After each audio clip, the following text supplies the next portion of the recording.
Z.P.G stands for Zero Population Growth, which is a movie that came out in the 70s that I was unaware of. Thank goodness for a lot of channels that bring out these amazing films that talked about the future, which we see are very relevant to today. I would recommend that people check it. It's a film that came out in the early 70s. I think it was around 72. And hour, 37 minutes, zero population growth, Z.P.G. It's actually titled that. And stars Oliver Reed is in it, and a few other, well-known people. But it deals with, again, the dystopian future. The air is thick, and they outlaw people having kids for 30 years.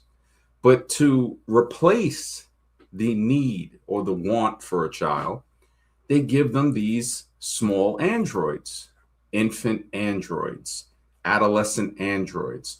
That's why I put that on the thumbnail, where you had the agents, of course, the MIBs, handing them the small android child. I'm looking for the thumbnail here. I thought I had it uploaded. But yeah, that is Z.P.G is a glimpse into the future. Well, a glimpse into the very near future of what could happen. Matter of fact, I don't even think they're going to be offering people the zombified looking robot child. If you get to see it, it's on YouTube in Dutch. So you can see the film, try to, you might make out a few words, but they do have some trailers and some clips you can check out.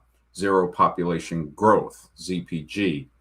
And it's, again, like these other movies that we talked about last night, movies warning us about AI, movies warning us about the future so-called zombie apocalypse of the mentally dead that we've spoken about many times.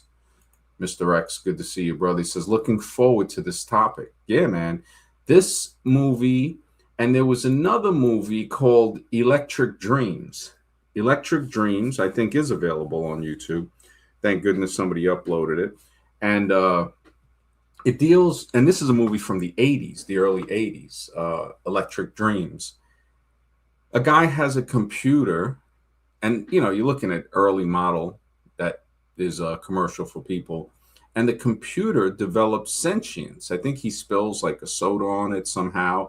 It names itself, and it starts to get feelings for the girl he's talking to that lives above him. She's a cellist. And the computer tries to seduce her with music, and it sabotages him. It shows how it hacks into all types of all parts of society. Like he's going to see a movie. Next thing you know, it calls up the movie theater, makes it deny him his credit and all of that stuff.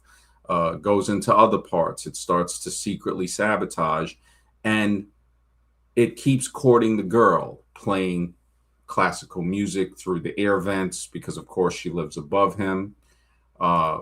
Electric Dreams is a deep movie, and you can see it for free on YouTube.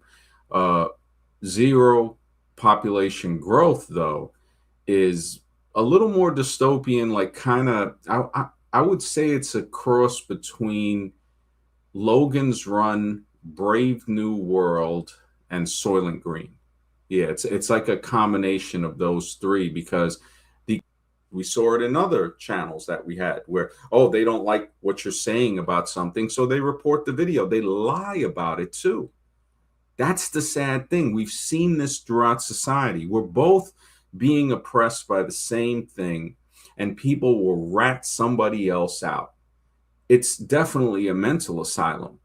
Definitely a mental asylum. It's like they have us to where we don't want to work together. We can't work together. The majority of us, the survivors can, but you can't trust anybody in society.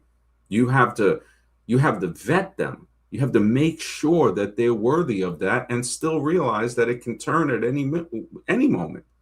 So to think about is to think, to extrapolate and say, you know what? Wow, why wouldn't they have it in hiding? Like the CD disc came out way before the 70s, the cassette, the 8-track, and they knew when they were going to release it. We'll release the 8-track in this decade, and then it'll go into the cassette player. We will have the vinyl record on the phonograph, and we'll advance the turntable, and we'll produce these mind controlling sounds on records that people will buy to repeatedly play to brainwash themselves. So you're buying the substance, you're paying for the brainwashing. Look at people that pay for cable TV. They pay for the brainwashing every month. It's not only that the brainwashing is pushed on you the way it was in the early days when television only had a couple of channels. It was broadcasted for free. You were paying for the electricity, but you had to buy the television set, which is kind of understandable. But for what? To get programmed with Leave It to Beaver and the Brady Bunch and all of these sitcoms that are just mindlessly, it's mind numbing when you think about it. If you go through the sitcoms from the 70s and the 80s, even before that, the 60s and 50s, like I said, Leave It to Beaver, Andy Griffith, right? It's like trying to make you think that those small town law enforcements were actually good. And Andy Griffith, what was the blackest thing on that? A cup of coffee, basically. So it brings you in fantasy island to a point where, I mean, how could you not be mindless after watching that for a decade? Happy Days, right? Happy Days, another one, right? And then they put, I forgot the cook's name. I think I don't know if he played, I don't think that's the guy that played Mr. Miyagi, but, oh man, was it Arnold? But yeah, the Happy Days guy, the Fonz, you know, of course, trying to act like some cool Italian dude with the jack. I mean, just, it was sad, man. It was really sad. Happy Days was Zombie 101. Movies like Z.P.G, Zero Population Growth, these are something that can wake a person up. Logan's Run, Soylent Green. That's why I tell Omega Man. The Omega Man was another one. Planet of the Apes. And then, you know, in the 60s and 70s and even the 50s, they had some very deep movies. They had some very, very deep movies that made you think. Sitcoms, or, well, not sitcoms, but shows like the Twilight Zone series, Outer Limits, One Step Beyond. Those are shows that made people think. Some of the episodes, at least, you know, they had very, very shocking episodes. But this Zero Population Growth was inspired, right? It was inspired by a best-selling 1968 non-fiction book. Get that? Non-fiction, right? That means it's not fake. And it was called The Population Bomb. You notice they're always trying to tell us there's too much people on the planet when we know that there's more space. There's enough space for 30 billion people. If you look at it right now, what are they saying? 7, maybe 8 billion people are trying to lie and say.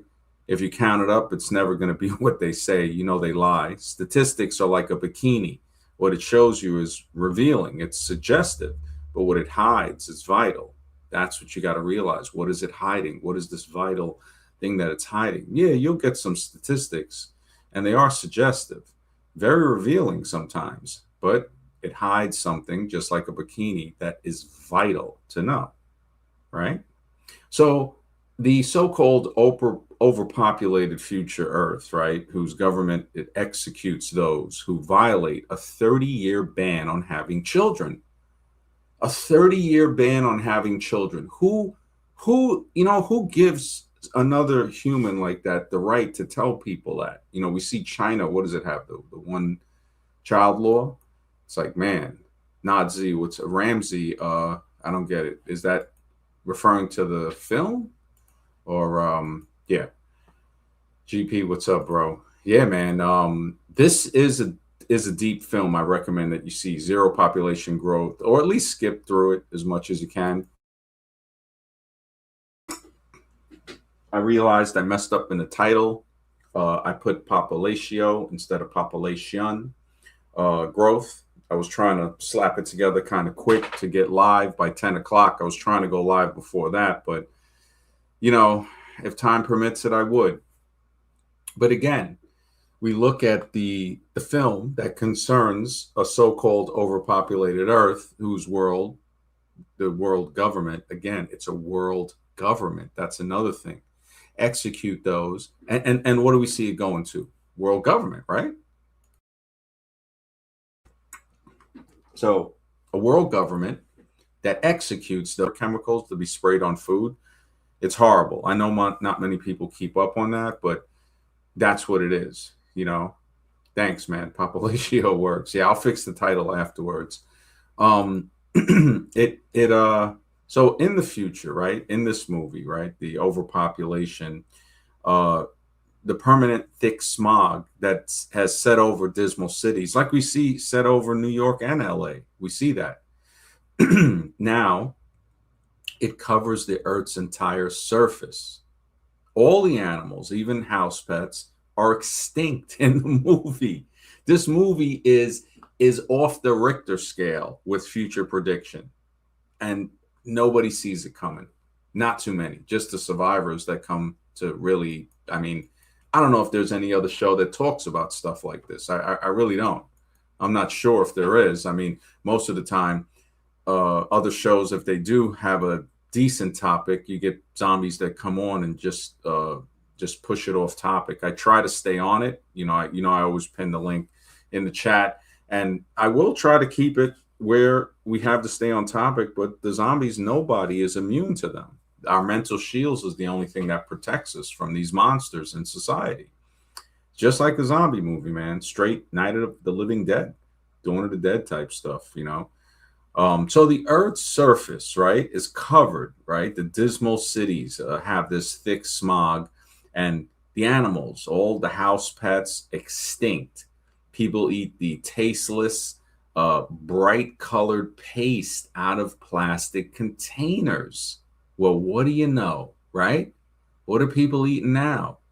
And to reduce the population, they give this, oh, no children may be born, for 30 years, because we care about you, right?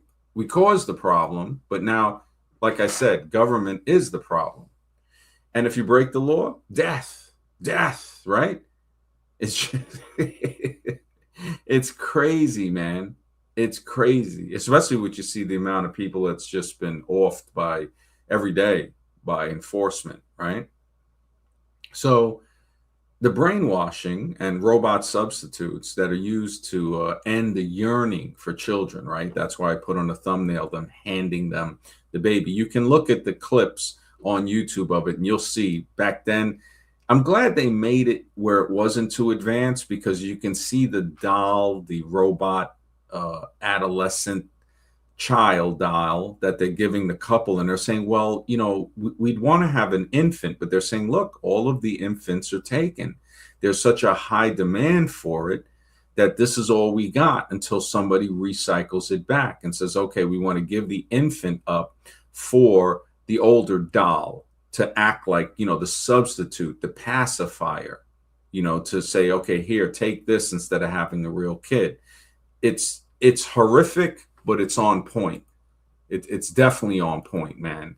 And of course, it's a movie from the 70s, so it's not going to be modern, but actually it tells more truth than we see the movies we're seeing today, So the brainwashing and the robot substitutes, they're supposed to end the yearning, right, for the children, with the death penalty as the ultimate deterrent, right? The violators, right, get this. The violators are executed by suffocation under a plastic dome.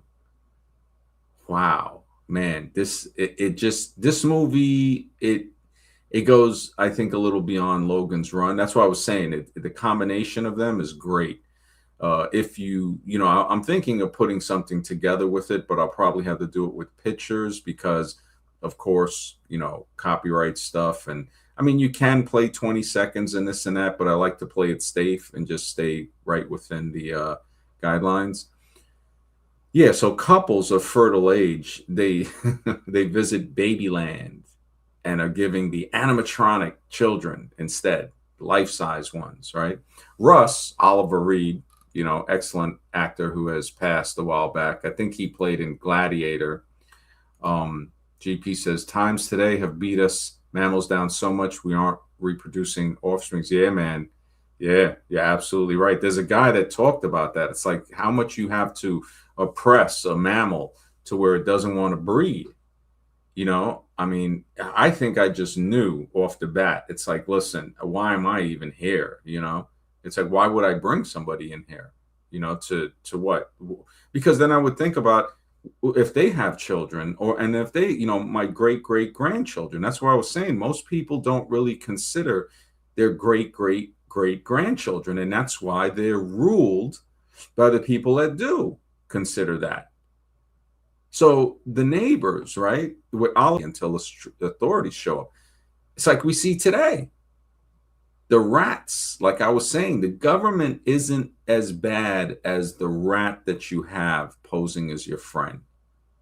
So this is, and we see this, man. We see it online. We see it on YouTube all the time on these other social media sites. Oh, they don't like what you said, they'll report it. They'll troll you.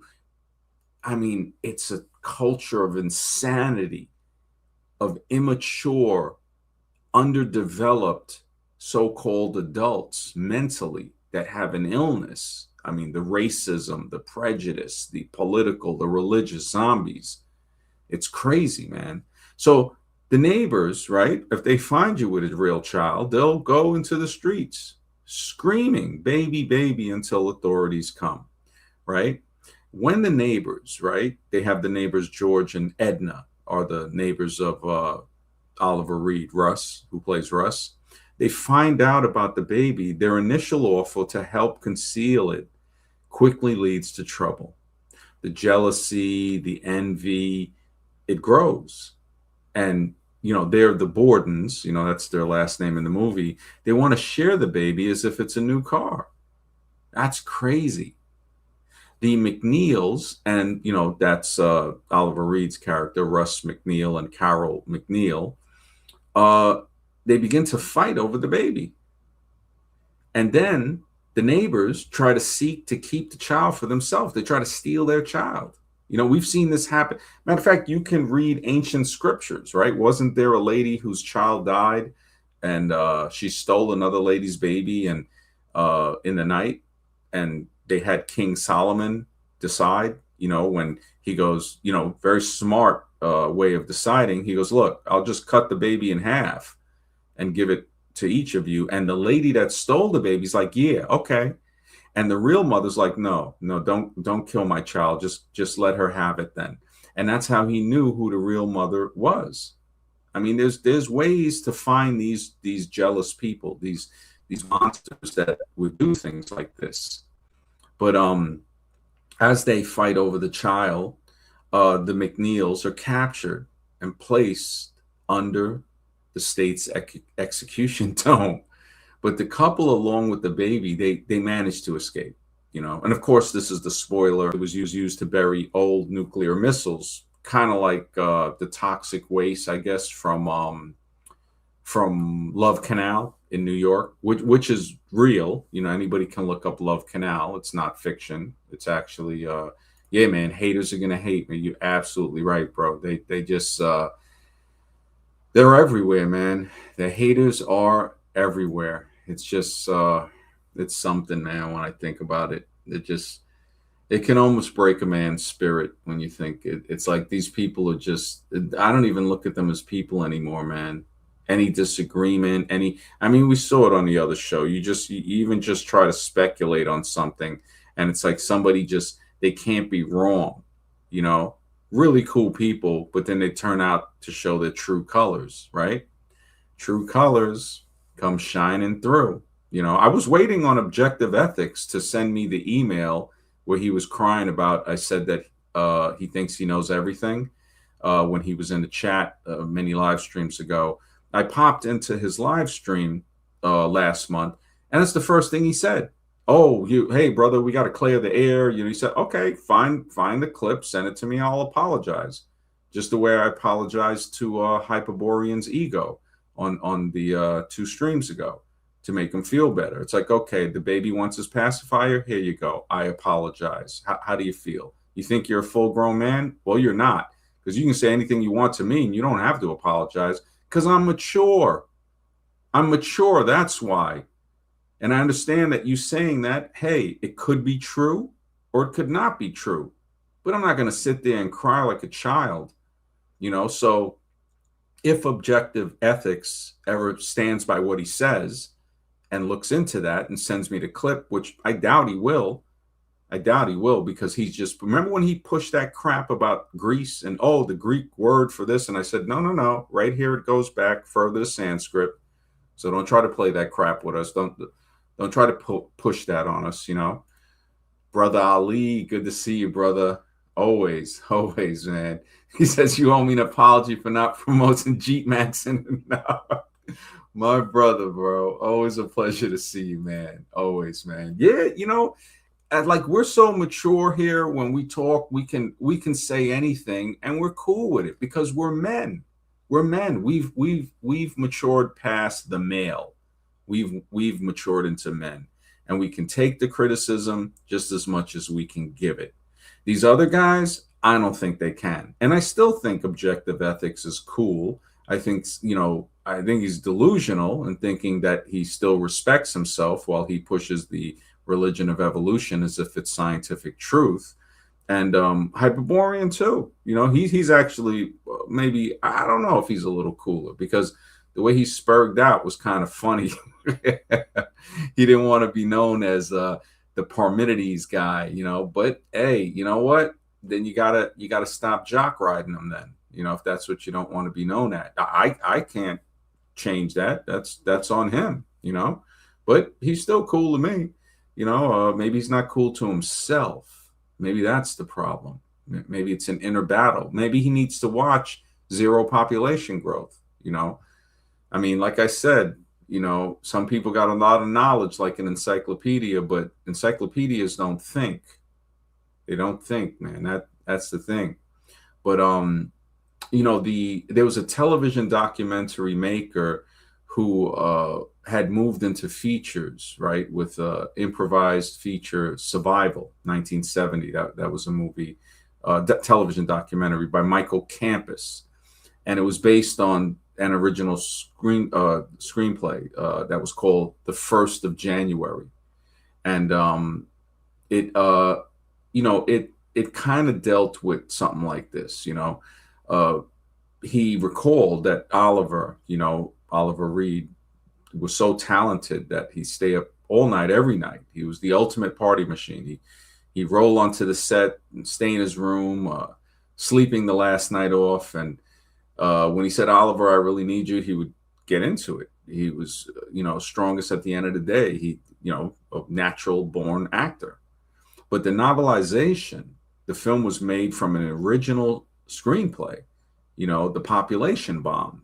You know, this is, you know, I'm very, very fascinated by this film. You know, it's amazing.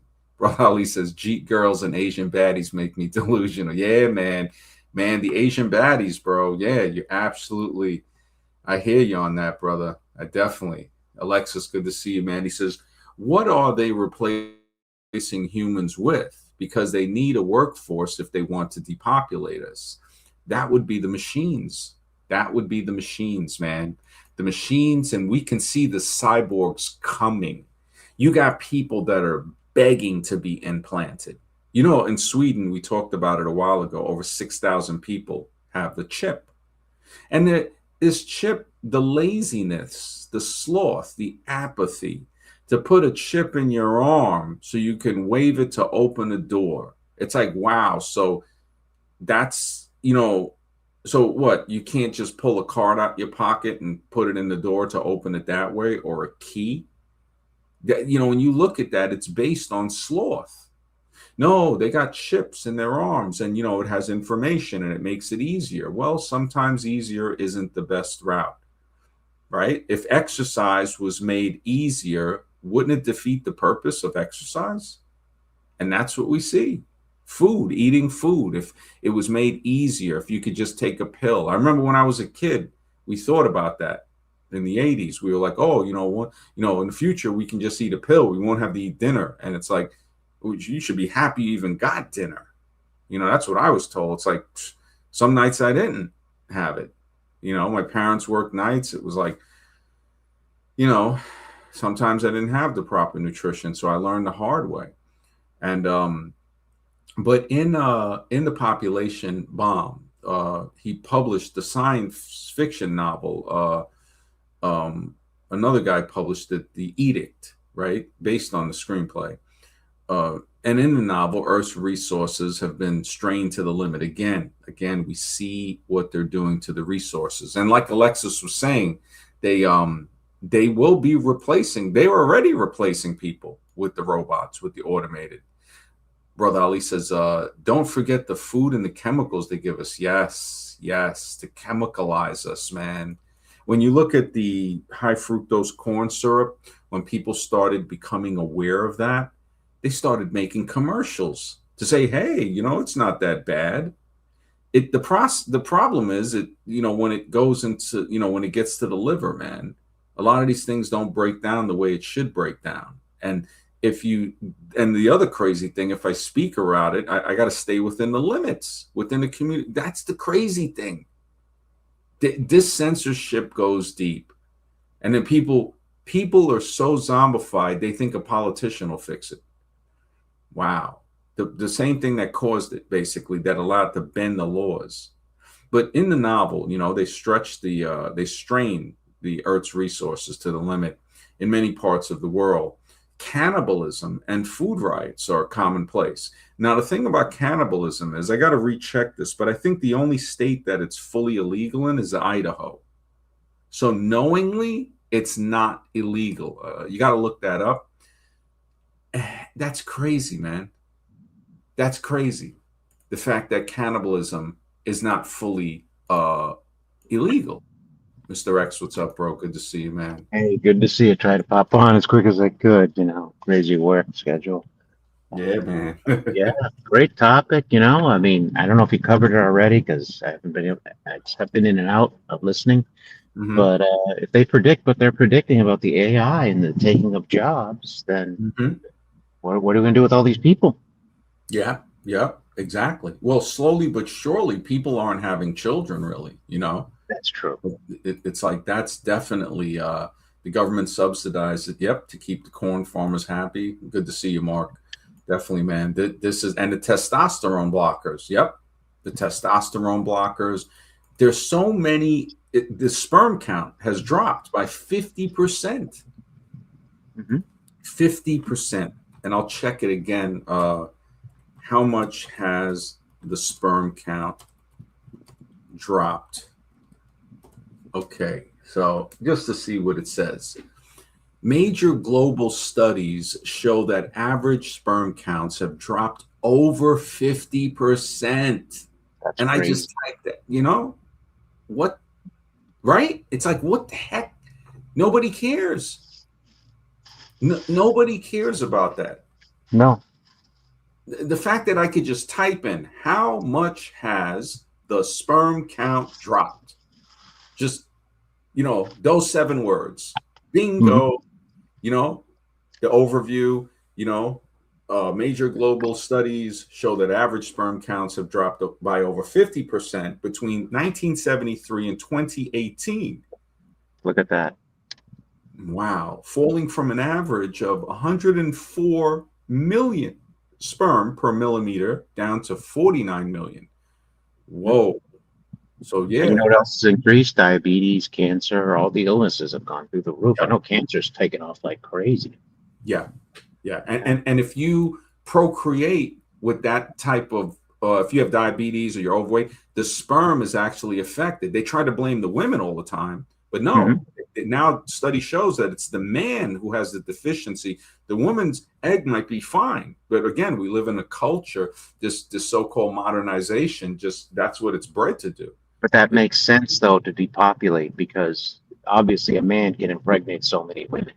So you'd want to sterilize the man if you want to depopulate. Oh, and they're definitely doing a job with that, man. Alexa says the future cyborgs or fully machines. I would say it would be a combination of both, but possibly more machine. Definitely, because like when we see the checkout machines, the ATMs, the machines that bill things, the population just needs more game. AP is funny, man. Conscious Rising, good to see you.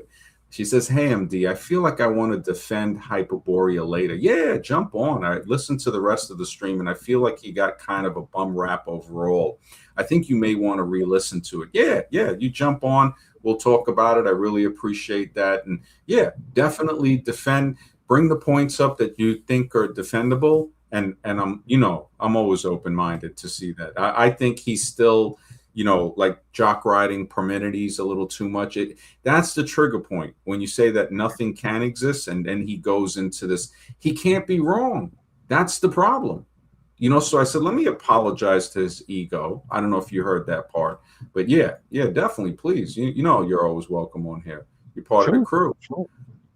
Brother So Ali is Hyperborean. Hyperborean is definitely part of the crew.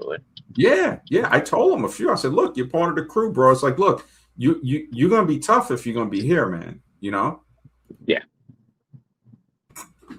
This is Dragon's Lair. This is the Lion's Den. He got to be tough. Right. We're gonna push him to the limit. It's like, but I think he got it after a while. He said, "Oh, the hell with Parmenides, throw him in the trash," because it's like the whole point is the concept of nothing. That's what we need to discuss. Yeah. And whether or not it exists, which would go against its own definition, but that's another issue.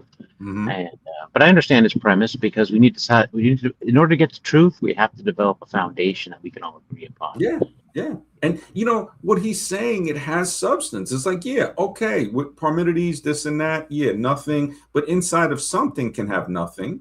We know that something can be empty, vacuum, They whatever. can't have it though. That would contradict its definition. It can't be. It's not allowed to be. Yeah, that's the thing. Exactly. In order to be nothing, otherwise you have to redefine nothing. Yes, but the thing is, if it's not allowed to be, right, to have something that is being, it shows you wouldn't know what being is if there wasn't something that isn't being. So we might not know how to explain it, but just, it's like saying you only have black. Well, to know what black is, you got to have white. And then it's not only black and white, there's many shades of gray. And then there's something beyond the color spectrum itself, beyond the color. It's called clear. You say, wow, this is clear. But he doesn't want to think that far. That's the thing. He's like, no. Parmenides. Oh, okay. What do you have on Parmenides? Oh, some fragments. What fragments of Parmenides dildo? It's like, what the heck is, he doesn't want to hear that. And the Greeks are well-known butt pirates. We know that. Yeah. Sorry. 100%. 100%. Yeah. I mean, to me, it doesn't matter who's saying it necessarily. It's just I want to look at the context of the statement and whether or not it's true based on my own beliefs. He's giving a good, I understand a statement. Okay, nothing. If we say something, it's something. If we say nothing, it's nothing. That itself is some. Okay, fine. What does that stupidity get you? You see what I'm saying? It's just like the Greeks. It's like, okay, yeah, all of this, and then they butt pirate. That's why they ain't a nation anymore. Too many butt pirates. That's right. Ends up a disaster.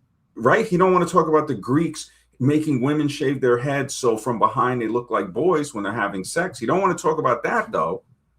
But he wants to talk about fragments of Parmenides dildo. It's like, get that. It's like, come on, man. He's lucky I didn't decide to roast because I care about his input, and hopefully it didn't bruise his ego too much. Conscious Rising says, I drank the Kool-Aid and volunteered not to have children in my 20s, thought I was helping everyone out. Well, if you're doing it for helping everybody out, that is drinking the Kool-Aid. But exactly. Yeah, it's like, but you're a cool person. You know what I'm saying? Even if you don't have kids now and you say, okay, that's cool. That might have been the way it was meant to be.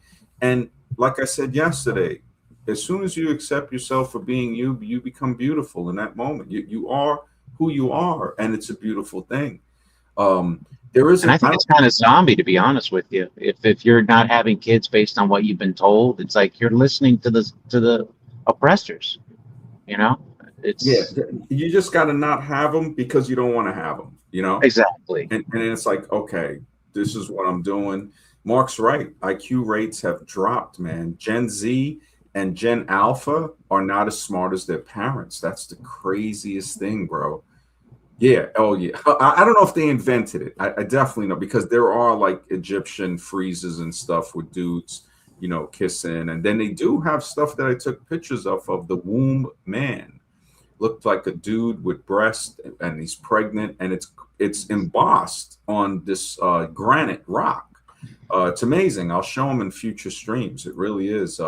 Super Sidewinder, good to see you. No one understands how sand, which is yellowish and opaque, becomes clear glass. Actually, it's green, just like the sky is blue and it's clear at night. Yeah, man. There's things we don't understand. Brother Ali, bro, thank you for the support, bro. He says, still childless here, ain't rushing it. Yeah, saying, hey, I already realized I doubt I'm gonna have kids.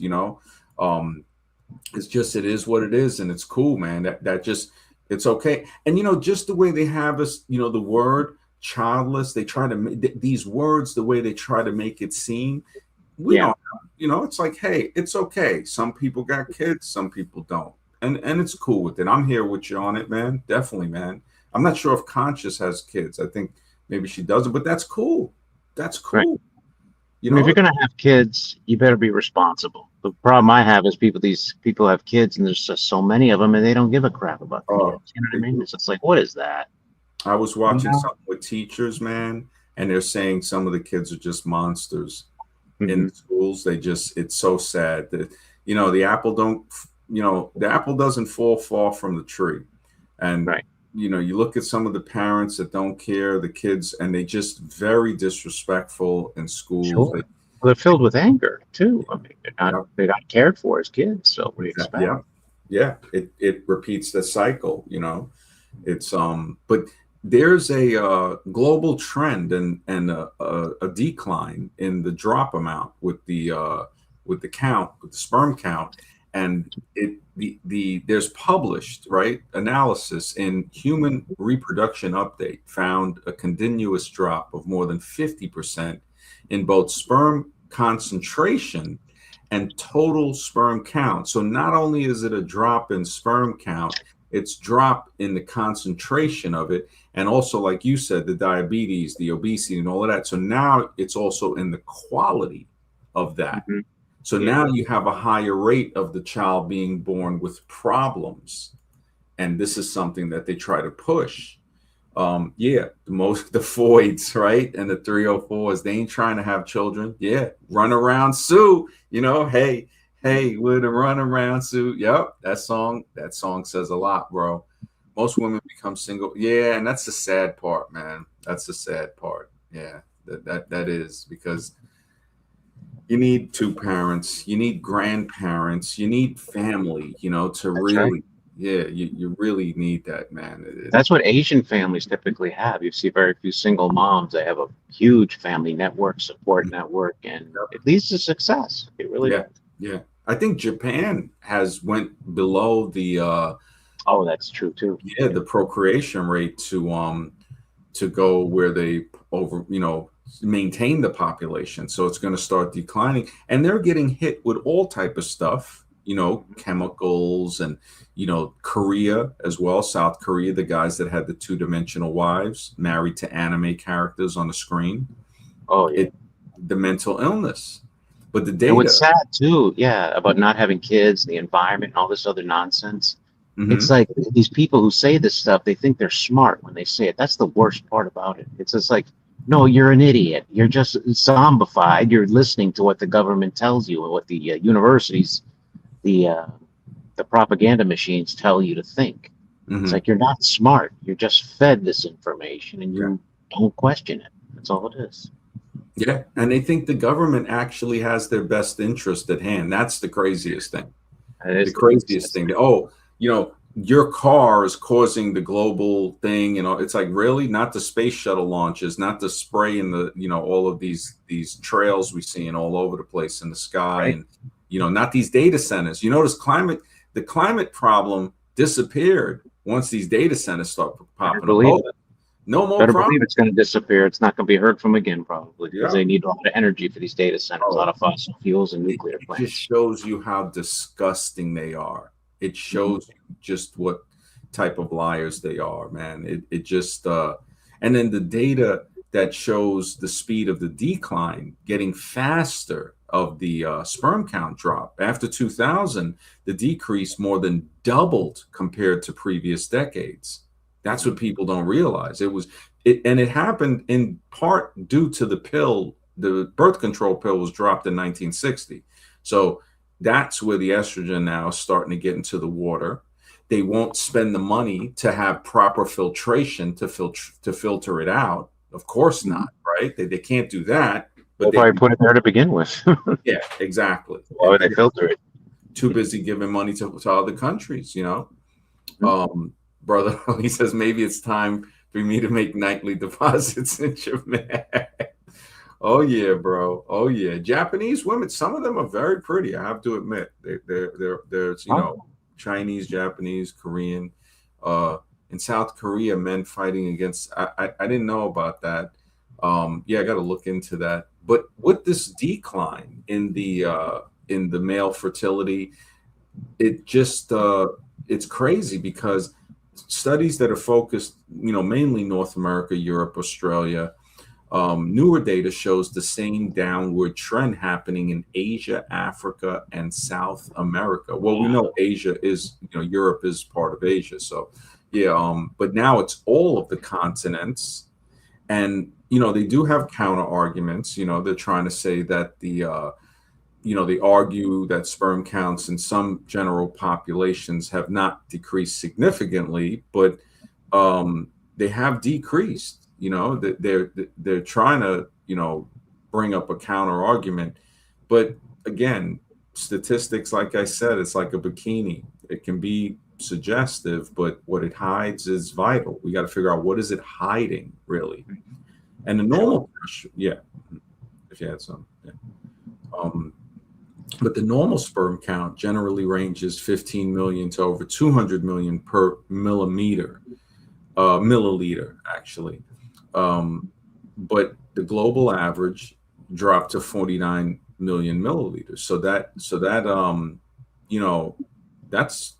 dropping, man. The average number, it sits above the clinical threshold for low count, but it's, again, we're dealing with people that lie, so especially with the pollution and stuff. And they try to blame it on obesity and, poor diet, tobacco, alcohol, drug use, anabolic steroids, which of course causes testicular atrophy and stuff like that. That's why a lot of these guys that, these bodybuilding guys just basically get shriveled up. And it's funny because the real muscle that counts, they don't care about that. They're just busy trying to get to look like a monstrosity. That yeah. And they say that yes, a 52-year-old man is still fertile in some ways. Yeah, I guess I'm okay with that. Being in 71, it just still Gen X, but yeah, changes in male fertility over 50 compared to under. So it'll have slower movement, because, and again, that's the motility of it, where not only is it losing count, but it's also losing the density of it, the amount. And it does decrease with age, people. But then again, when you think about it, it's like having kids ain't actually, we've been told it's like the purpose, but it's not. The great task in life is to find reality. That's the great task in life. And it's like, hey, people have kids, great, people that don't have kids, great. It's what a person, who knows if it's pre-written, who really knows, it really makes us think about that. But going back to Z.P.G, Zero Population Growth, the movie, And then some of the stuff that relates to the movie, like the book, the nonfiction book, The Population Bomb. And in that, they say all citizens stand by. It's an edict from world government in the interest of balancing the population. So balancing the population, it's like, really, I think you got your it's a dark thing here, so just make sure that your camera, because I know you got your avatar and stuff. You want to Is stay. it me? No, I'm talking. Oh, Content Resin just popped on just to protect her identity. Yeah, always Karen. We got to always be Karen. Yeah, if you had anything you want to add in, Conscious, just go right ahead. Okay, yeah, I won't interrupt now. You guys keep going, and I'll join Okay. in. But yeah, the citizens stand by, and the preserving the food supply, the birth of any baby is forbidden for the next 30 years. Of course, in the movie, any man or woman who conceive, put to death in the movie Z.P.G. And the child will be considered an outlaw child. Wow, outlawing life. And will also be liquidated. That's, oh my goodness. That reminds me of the Matrix when they say they liquidate humans and feed them to the young. Yeah. Constant surveillance by the state pole and a large reward in extra calories for any citizen who reports the presence of an outlaw child. Oh man, that's like today. That's like the rewarding people that snitch on other snitch culture. Jim Redden made a book called Snitch Culture, and I give him a lot of credit for that. And that's a book that people really need to check out, how we're taught to be snitches from school, taught to tell. Remember that they used to put signs up. If you see something, say something after 9/11. Yeah, except if it's war crimes, right? So if you see something, say something, except if it's war crimes. Don't say nothing then. But to give the world some semblance or normality, right? Realistic mechanical babies, and that's why I put it on the thumbnail, are devised to pacify the maternal instincts of 10 billion women. And that's in the movie. So, the 10 billion women, that's why I put it on the thumbnail with the agents handing over, because in the movie they hand a creepy child over, but it's a female child to the parents, like in the picture I got here, which is in the thumbnail. It really, and the parents are like, hey, can we get an infant? They're like, hey, all the infants are taken up. So unless somebody recycles one, then you can get one. But for now, if you want something, we can give you the speed up adolescent doll that was recycled in anyway. The movie has some pretty good points in it, I have to say. The movie has some good points. Imro says, life is an illusion. What reality are you talking about? Don't make it more confusion than it already is. Karen. Karens. I wonder how it got that name, Karen. I wonder about that. One of my friends, his girlfriend was Karen. I don't think I've ever dated a Karen, but I don't think the name is bad. Karina, maybe Karen. So this fake child, this android child that they're giving to people in the movie. Funny enough, the movie's Denmark production. It's made to pacify the maternal instinct. So another pacifier. Remember, we're given pacifiers in society as if we're children, large adult children. During the World Cup, when everybody was watching Ball Chasers, they passed some very creepy laws that people, I got to look for the video. This guy, I give him a lot of credit for for publishing it. But the lady Carol, the very idea of accepting one of the robot infants, it's kind of like it's off-putting, it's abhorrent, and she wants and needs a real child, and this slowly becomes the obsession. And there's nothing wrong with that, with people that want that, and there's nothing wrong with people that don't want that.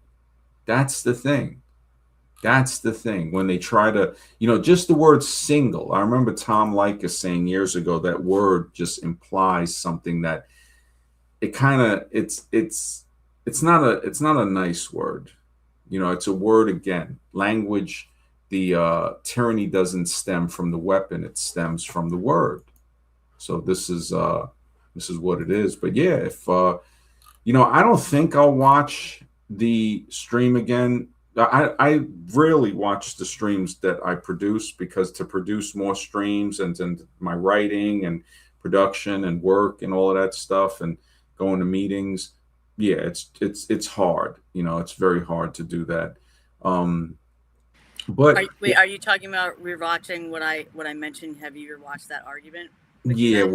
and it wasn't. I don't look at it as an argument. I look at it as a conversation. His mindset is based on the argument, debate type of thing, and I'm like, look, Right. nobody learns from a debate. A debate has a winner and a loser. You can train somebody to win a debate, and they're still extremely ignorant. But a conversation, we can learn from a conversation, But and I that. think there was like a lot of conversations going on at once, so it was kind of like a cacophony, and no one was really listening. I mean, I Mhm, felt like he was listening to you guys, but I felt a little bit like you and Scribe kind of ganged up on him a little bit and were talking over him and not really like hearing, his responses. Which, I understand, like, adrenaline's going, and I understand that the frustration you guys had because he couldn't. I mean, he's very articulate, so he could have actually just addressed what you guys were speaking about as an mhm, outside category outside of the whatever that word is. I forgot the word that it attains to beingness. Like the question of ontology. mhm. Like what you guys were talking about was outside of ontology conversation, but it still should have been acknowledged. And because it wasn't, you guys kind of carried on, I think, a little bit more. But it was a valid conversation. But there was like two or three conversations going on at once, and I Mhm. just feel like I don't. You know what I mean? It was just, I mean, if you listen, it's only like a half an hour, like it's like the middle of the stream, like maybe 2 3 hours in or whatever. But Mhm. you could actually just see how maybe it was a little bit unfair to him, I think. Oh yeah, I can see that. I mean, Mr. Rex was kind of on his side, so it Yes, wasn't yes, like, that I was yeah, very grateful for totally. that. And that's Yeah. the thing. That's the fairness of the stream. The fact that we have people here on the panel that will actually side and say, okay, let me kind of even it out. And you don't see that on other streams. You'll see everybody gang up on somebody, and it can be looked at as ganging up, or it can be looked at as pressuring him. You know, when Putting somebody. him under a pressure cooker because you like to, I mean, because you're like a little bit of like an instigation where you like to like, Yeah. yeah. Well, how do you know what's inside of somebody? You have to press them. You got to squeeze them. There's an old philosophical question where a guy asked a little girl. Dr. Wayne Dyer actually posed this on one of his lectures before he passed. He said, he asked a little girl, the philosopher says, if you squeeze an orange, what do you get? And she's like, orange juice, silly. And he's like, why? And she's like, because that's what's inside. And that's why it's good to squeeze people. That's why I squeeze people, because when they come on here acting like they're smart or they're all happy and I squeeze them, you really see what's inside. And most people hide that. Most people are full of crap. And the only way to find out they're full of crap is to squeeze them. And it's like somebody, let's take an extreme example. They say, hey, how you doing? And you're like, hey, go screw yourself, man. Now, somebody who didn't give you a genuine, hey, how you doing? They're going to say, hey, you go screw yourself. And it's like, okay, that's what was hiding behind that smile and that lie that you tried to feed me of how you doing, have a good day. Because when I squeezed you, the crap came out from within you. Other Well, people, right. other But people, everybody has no, some no, hold on a darkness. second. Other people, when you do that and you squeeze them and you say, hey, F you, and they're like, wow, I told him to have a nice day. And he says, F me. Maybe he's going through something. You all right? Now that person's genuine. So I've met both. I remember a guy, we were in a bookstore 20 years ago, this guy, Dan, and the girl working at the bookstore, she was a pain in the neck. And I go, yeah, man, she's kind of disrespectful. She didn't disrespect me. I said, if she does, I'm gonna tell her what she needs to be told. And Dan was like, nah. I go, so what would you do? He goes, nah. He goes, I would just say, she's got issues. And he was younger than me at the time. He was more mature in that sense, in that particular instance, where it's like no matter what the girl said, and she was really being a pain in the neck. I saw it with other customers, and he's like, well, hey, because I said, well, what if she flips out on you? And he goes, well, I just say, she's got issues. And that shows me that he was genuine inside, and I was harboring something, just ready to let off, to be like, yeah, go ahead, But then I realized, like, even in supermarkets and stuff, no matter how mean somebody is to me, I realize I have the privilege of leaving. I'm buying something. This person has to stay there. I mean, I've worked in a supermarket when I was a teenager, and I didn't like it.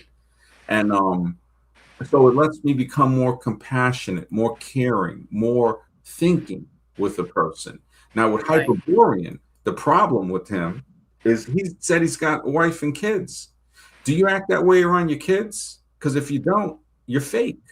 So you're going to put on that crap with me, because the part that showed me where he was more immature is when he started using the F word. Now, people know I don't like people. Well, yeah, but I mean, at that point, I could see his frustration, though. No, because but there's no excuse for that. You see what I'm saying? You can't white knight for him. And he was white knighting for Parmenides. When I asked him, and I said, just don't feel like he was being heard. I mean, you guys were like, well, this is the second time he brought that up. When he first came on, that's when we clashed. He came on, I think, 3 or 4 times, maybe 3. But when he first came on, it was cool until when I hit that button. When he's like, oh, well, Parmenides says, and all of this, it's like, well, what do you got, this guy's dildo or something? It's like, what the hell is it? It's like, and then when I saw the racism come out, and you should know this for being mixed as well as myself, Confucius is so much greater historically than Parmenides. Yeah, but I don't think he was saying that. The things no, he did say, there wasn't any racism. You got to listen he to was it. Just saying, he was saying they agreed with each other. He meant that he didn't say Did you hear the back comment? You weren't listening to him. So can I tell you what he was trying to say that you actually never got to hear?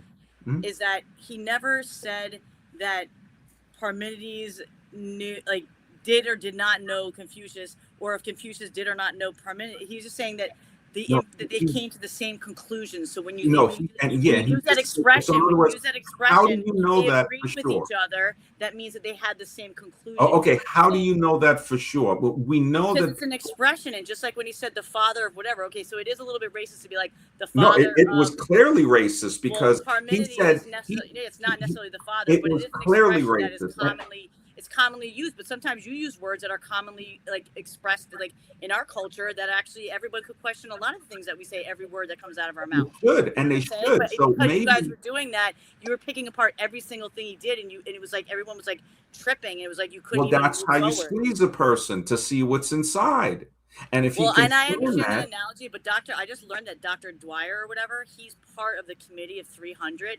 It's like the Trilateral Council on. Oh yeah, no, that's probably why he passed, because when he went against them, next thing you know, he contracted. They said, oh, he's got cancer. Boom, he was gone. How did he go against them? So by speaking the truth. What did he start speaking? Hey, he was there as an infiltrator. He was giving a lot of disinformation in the alternative health community. He was in there. When he started to change and say, look, it's about love and stuff like that, that's when they started to hate on him. When he openly said that his daughter was like, look, I don't want to go to Catholic school no more because this is morbid, watching this guy on a cross dying. I don't like it. And in the Catholic school, he spoke about this in his lecture, man. They let him have it. Next thing you know, he was dead in a year. And he goes, look, he pulled his daughter out, which was what a good father would do, to say, no, if you don't want to go to Catholic school and you think that this is morbid, which it is, my niece went to Catholic school, and they try to say, well, she doesn't have to go in the room where the guy's hanging on the cross dead. He goes, no, she's not going anymore. So he changed. You see, so people can change. Yeah, people can change, and just like that. So people have good days and bad days. So just it's not good days and bad days. On a good day, you could be squeezed and be like a demon coming out. But you need to learn from that. So why say don't squeeze them? See, and this is the thing. When he said that back, that's the same thing that somebody might say, well, yeah, you're white, but you ain't white enough because you got the Japanese in you. It was so. Yeah, but I wouldn't care about that. It doesn't matter if you care about it or not. What matters is it's not right. And when Chinese people in this country had to wear signs during World War II that said, I'm Chinese, not Japanese, so people wouldn't attack them, because they would attack Japanese Americans during World War II here in America. You know how racist it is.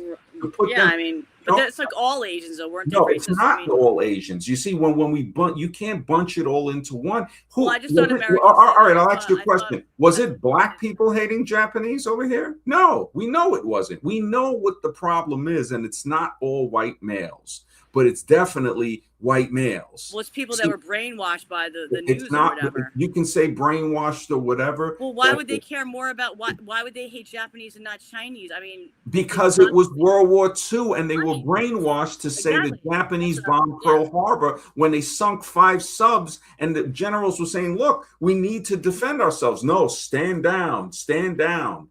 When you look into Pearl Harbor, it's very fixed. Right. It's very fixed. And it's, you look at just like 9/11. So when you look at this problem, when he brought that up, when he dismissed like, oh, just some Asian guy, then I realized, I was like, okay. He didn't say that. Yes, he did. You need to watch. I didn't hear him say that. You need to listen to it. And I called him. I said, wait a minute. What do you mean just some Asian guy? Matter of fact, this is why Europe is such a BS lie. That's part of Asia. That's Western Asia. That's why they call it the Western world. But all criminals need an alias. Well, I don't remember. I don't recall him saying, like, blowing him off like he was just an Asian guy. He was acknowledging. He did blow him off. He acknowledged that he knew he was. You need to rewatch it. Then you might have. No, because he basically missed said, it. It's easy to miss. He said, "I know who he is. I've studied everybody." That's what he said. Well, no, he did not study everybody, because if he did, all right, put it this way. Let me show you again how he just got this white BS up his culo, basically. That Parmenides is the father. Wait a minute. Confucius came before Parmenides. Lao Tzu came before that, and Uddalaka came before that. But these people ain't white. And then Tahotep before that. But no, because they brainwashed us to think that Greece was the beginning of civilization. You know this to be true. You can check the history books. Right. Well, they're very opposite sides. You don't know this guy's got 3,000 books of what? Of crap. Because he still hasn't matured into a man. And the sad thing is that he's got kids. And when he started using the F word, did you notice me? I didn't curse back at him because I'm a man. I'm mature. He's a male. Right, but you also had Scribe on your side. Doesn't matter. It was a little bit like Lord of the Flies. Did Scribe curse? It felt a little bit like he didn't curse though. You see, you got to keep it real, Conscious. We pressured him like men. He was too much of a pussy to be a man at that point. And I'll call him that if he wants to come on and be like, bro, you need to grow a pair of balls, because if you don't speak that way in front of your kids, that means you're fake. So okay, but I just want to say there was a little bit of a reversion back to, like, you and Scribe sounded like you reverted to like more like teenager kind of guys. Like, it really? was like, we were the teenagers when he was using the F word. Well, that was because after so much time of being harassed, like I just felt like you're rationalizing. Well, it. if you listen to it again, it was only a half hour or so, 45 minutes. You could listen to it, maybe just check it out again. This is a conversation. Like, the way that you can't tell the difference, I don't know what to tell you. Well, Scribe later said, "I don't understand it, so say it in simple words for me." If he had said that earlier, well, he said that because if you can't explain it simply, you don't know it well enough. Scribe was using philosophy as well on him, but he wasn't smart enough to see it. Well, he was trying to. Basically, what I came to the conclusion was I was going to write this in a comment, but you got to look at it. Listen to it again, and look for the part when he dismissed and he just said some Asian guy. Okay, I'll look for that part. I just want to. All right, just hang on for one sec. Mind, what's up, bro? Did you have something? Hey, what's up? Yeah, I jumped on here because I just wanted to ask. Did he say he had a wife too? Or he just had kids? He was a family man. He loves his wife and children. Yeah. So I was just thinking, this chick's, no offense, and I hope you don't think that, like, we're ganging up on you for me making this observation or just like sharing my my thoughts. I was like, okay, so if he actually does have a wife, this woman seems to be very defensive against this guy. I wouldn't be too surprised if this person is his actual wife, like defending him and all of his actions. So it doesn't matter like how wrong he is. That's what it sounds like. You sound like his wife, like defending him. No, not at all. Not No, at right, and all. I understand why the mind is saying that, because he's using thinking. He's saying, look, now I don't think you're his wife, but I understand where he's coming from. You could be. I don't know you, but you do seem like a very friendly, cool person. But the way you are white knighting for this guy, and the way that you listened, if you want to scrutinize this, the fact that I can remember that part, I don't know if Mr. X remembers it, but he did blow off Confucius. And then he started to try to switch it and project it onto me by saying, what do you have against the Greeks? And I was like, nothing. I said the Greeks were very intelligent, but they were built upon a previous civilization, the Hellenistic. And I said, could you name who was there before the Greeks? And he was like, the Mycenaeans. I was like, those are still speaking Greek. What about before that? Oh, well, somebody migrated there. I'm surprised Mr. X didn't catch this. He was bringing in the evolution crap, because Mr. X can sniff that stuff out at a moment's notice. Oh, somebody migrated there, and those became the Greeks, right?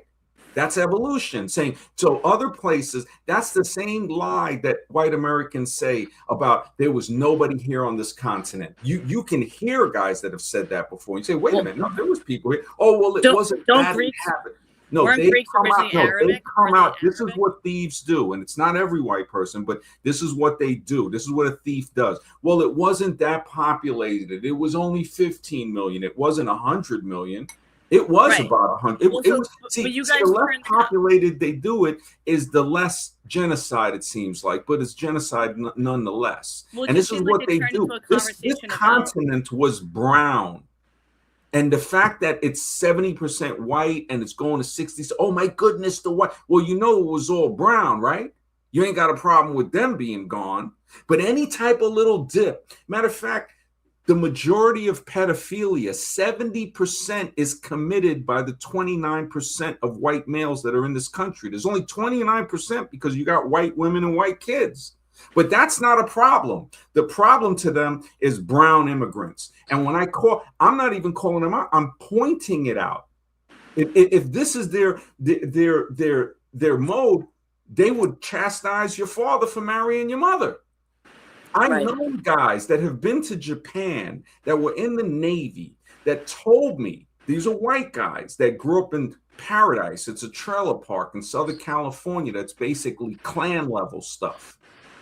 And they said their own grandmothers would be like, don't you bring back no fish head woman, stuff like that, all based on racism. And they told me, you know what the racism is based on in these places with these clan parks and stuff? He said it's based on stupidity.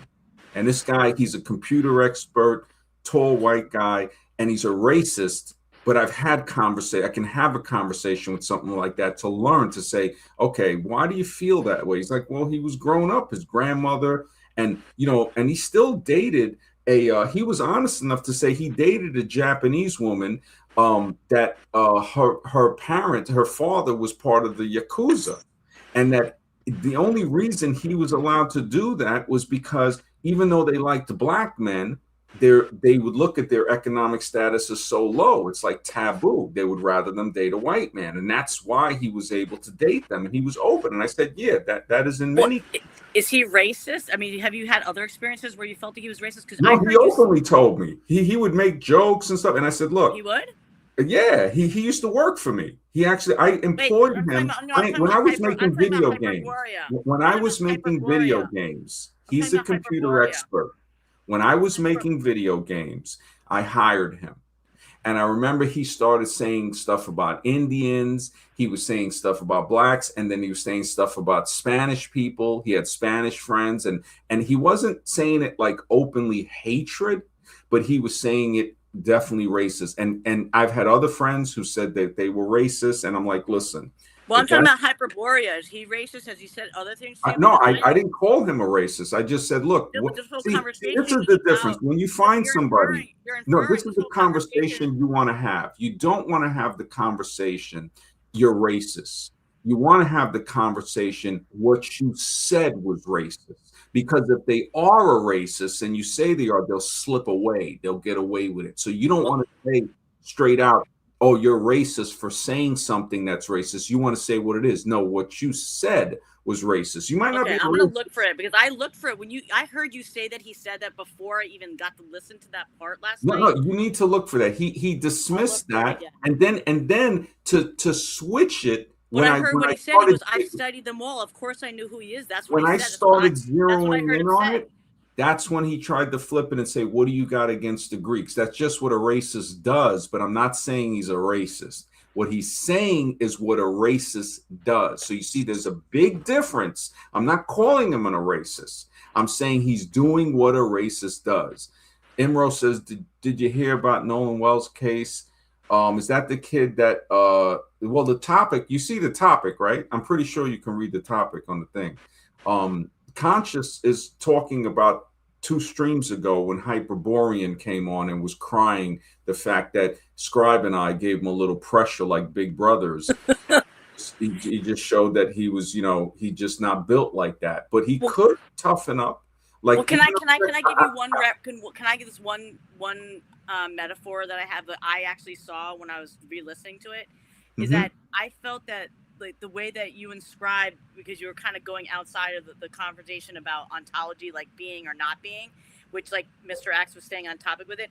I just felt like you guys were bringing these other arguments in, kind of like the way that Crazy Numbers wasn't getting like your diagram, like the different ways of looking at perception. I felt like that's what you were getting mad because you weren't getting what he was saying, or you didn't want to get what he was saying, and then you were bringing all these other conversations, and there was all these like circular conversations going on, and it was like you guys were just kind of teasing or whatever. But I mean, I think we would definitely, we would definitely teasing them, and if you can't even see, you can see the teasing because, like I said, women are psychologically ahead of most men, but obviously he couldn't see that.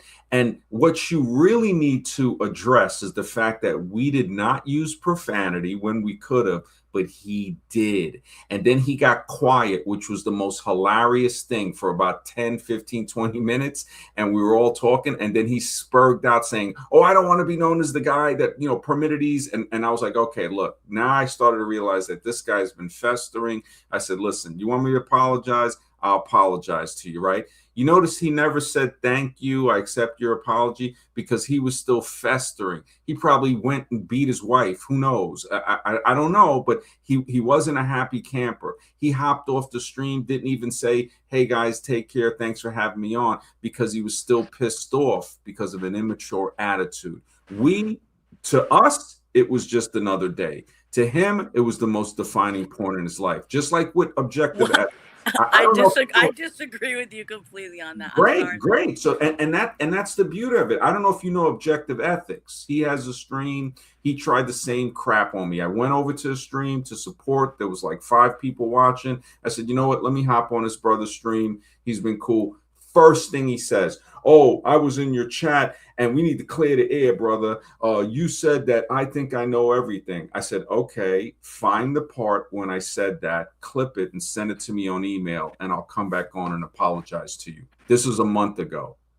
So it shows, again, another white male. He tried to come on here, bring up the Greek stuff again, saying that, oh, well, the Greeks created this word. I looked it up. I was like, no, that goes back to Sanskrit.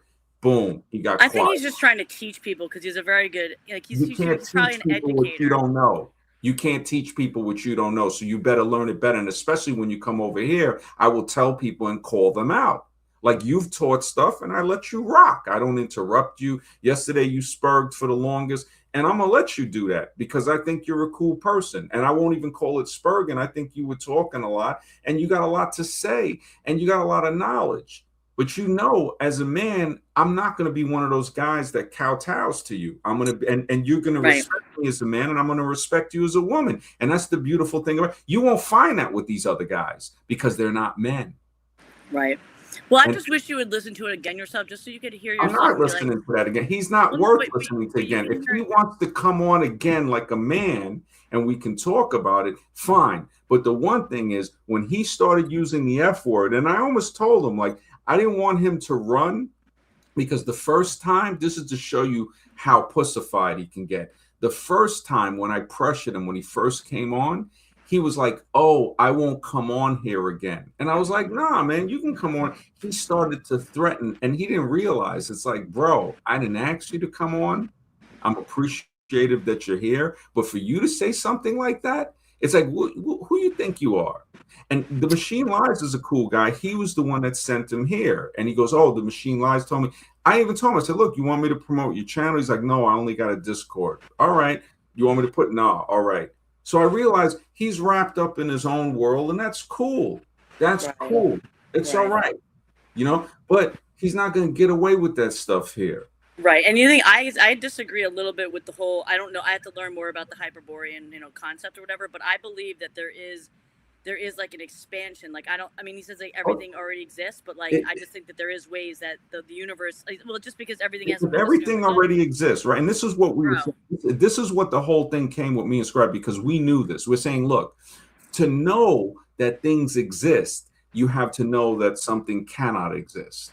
So we might not be able to explain it. And this is where he ran to ontology, epistemology, all of this stuff he started. And it's like, okay, yeah, sure, throw it out there. But there are things that we do not understand.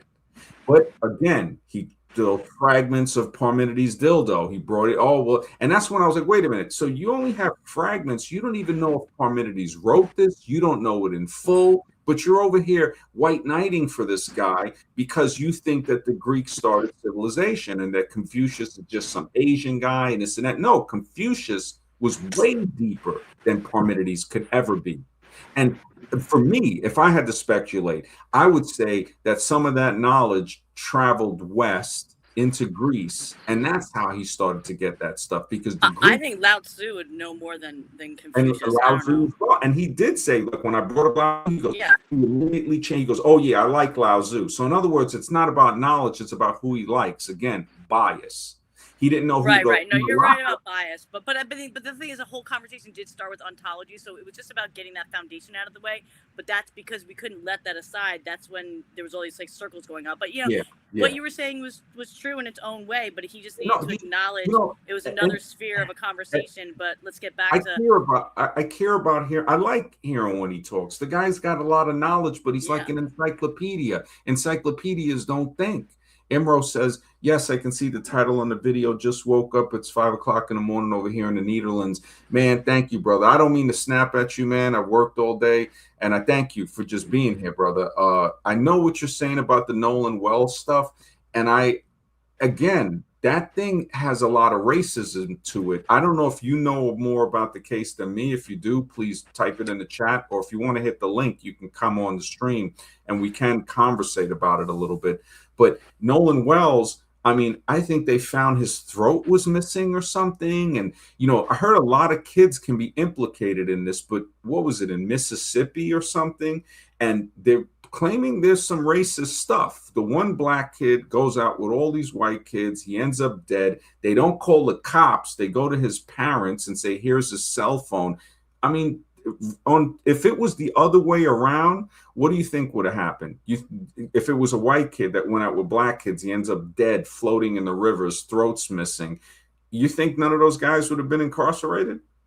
So I'm just saying, this is clearly a double standard. We see what's going on. We see the thing with Austin Metcalf and the guy Carmelo, right? They give him 35 years. That happened with white kids. They got 10 years, stabbings as well. We saw the black guy horribly stab the white girl on the train in South Carolina, I think it was. There was also a white guy that stabbed a white woman in the neck in Oklahoma during the same month, I think it was, but definitely within the months of that happening. It didn't happen in a different year. Nothing in the news about that, because they want to push the narrative to keep us apart. It's the same way they made cartoons mocking Japanese people with the glasses and all of that in World War II to demonize a person. This is what the machine here does. And that's why I like the name The Machine Lies with that brother that came on. I went on his stream, and one of his friends, or one of the guys on the stream, I think it was Fatima, jock riding on the religion of evolution. And he immediately, that's all he wanted to talk about. And I was like, you know what? We got into a little back and forth, and I was like, yeah, I'm just going to bounce from that. and there's no reason for me to really bother with that. I don't need to troll them. I don't need to go back over the Machine Lies is a cool guy. Fatima ain't, and I leave it at that. There's other people from Objective Ethics hangs out with a lot of these atheists that are full of crap. I don't need to bother with that. I tried to help the brother out. He came over here, talked on my stream a few times. I don't need to go through that. I'm here to educate, to talk about stuff. People can look at this movie, Z.P.G, Zero Population Growth. At the beginning of the stream, we talked about it a lot. It's a great movie. I think, I would recommend it. I would recommend a couple of the other ones. Electric Dreams was another one. It's a little slower, but it's a good movie, man. I don't know if the Mind had anything or Mr. X. I just, said. No, I was just here just to make that comment and just hang out. Yeah, no, I appreciate that because, see, you do see that. And, being that I've seen, you could be right. I have to give you that because I could be the one that's wrong. I'm just giving Conscious Rising the benefit of the doubt. She could be. I don't know. I mean, but I think, honestly, I think she's a little too fast for Hyperborean. I don't think he can handle a woman like Conscious Rising because she has a lot to say. She says it quickly. She's very knowledgeable. She's like, to me, she falls in the category of like more of like his sister because he's very knowledgeable and she's very knowledgeable.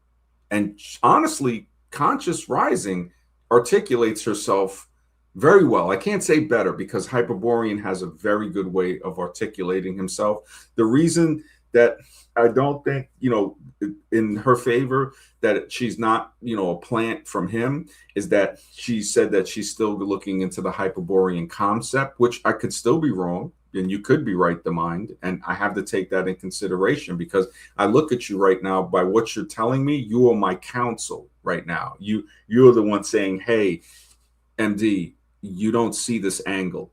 I'm watching it from this angle. And this is what I see, kind of like the triangle picture here again. So you're seeing it from the square angle, but I'm seeing it from the triangle, and I don't see it. So I respect your counsel on that so much. And like what Conscious was saying about crazy numbers, how he was saying he couldn't see this. I don't think it's that he couldn't see this. I think he understood this perfectly.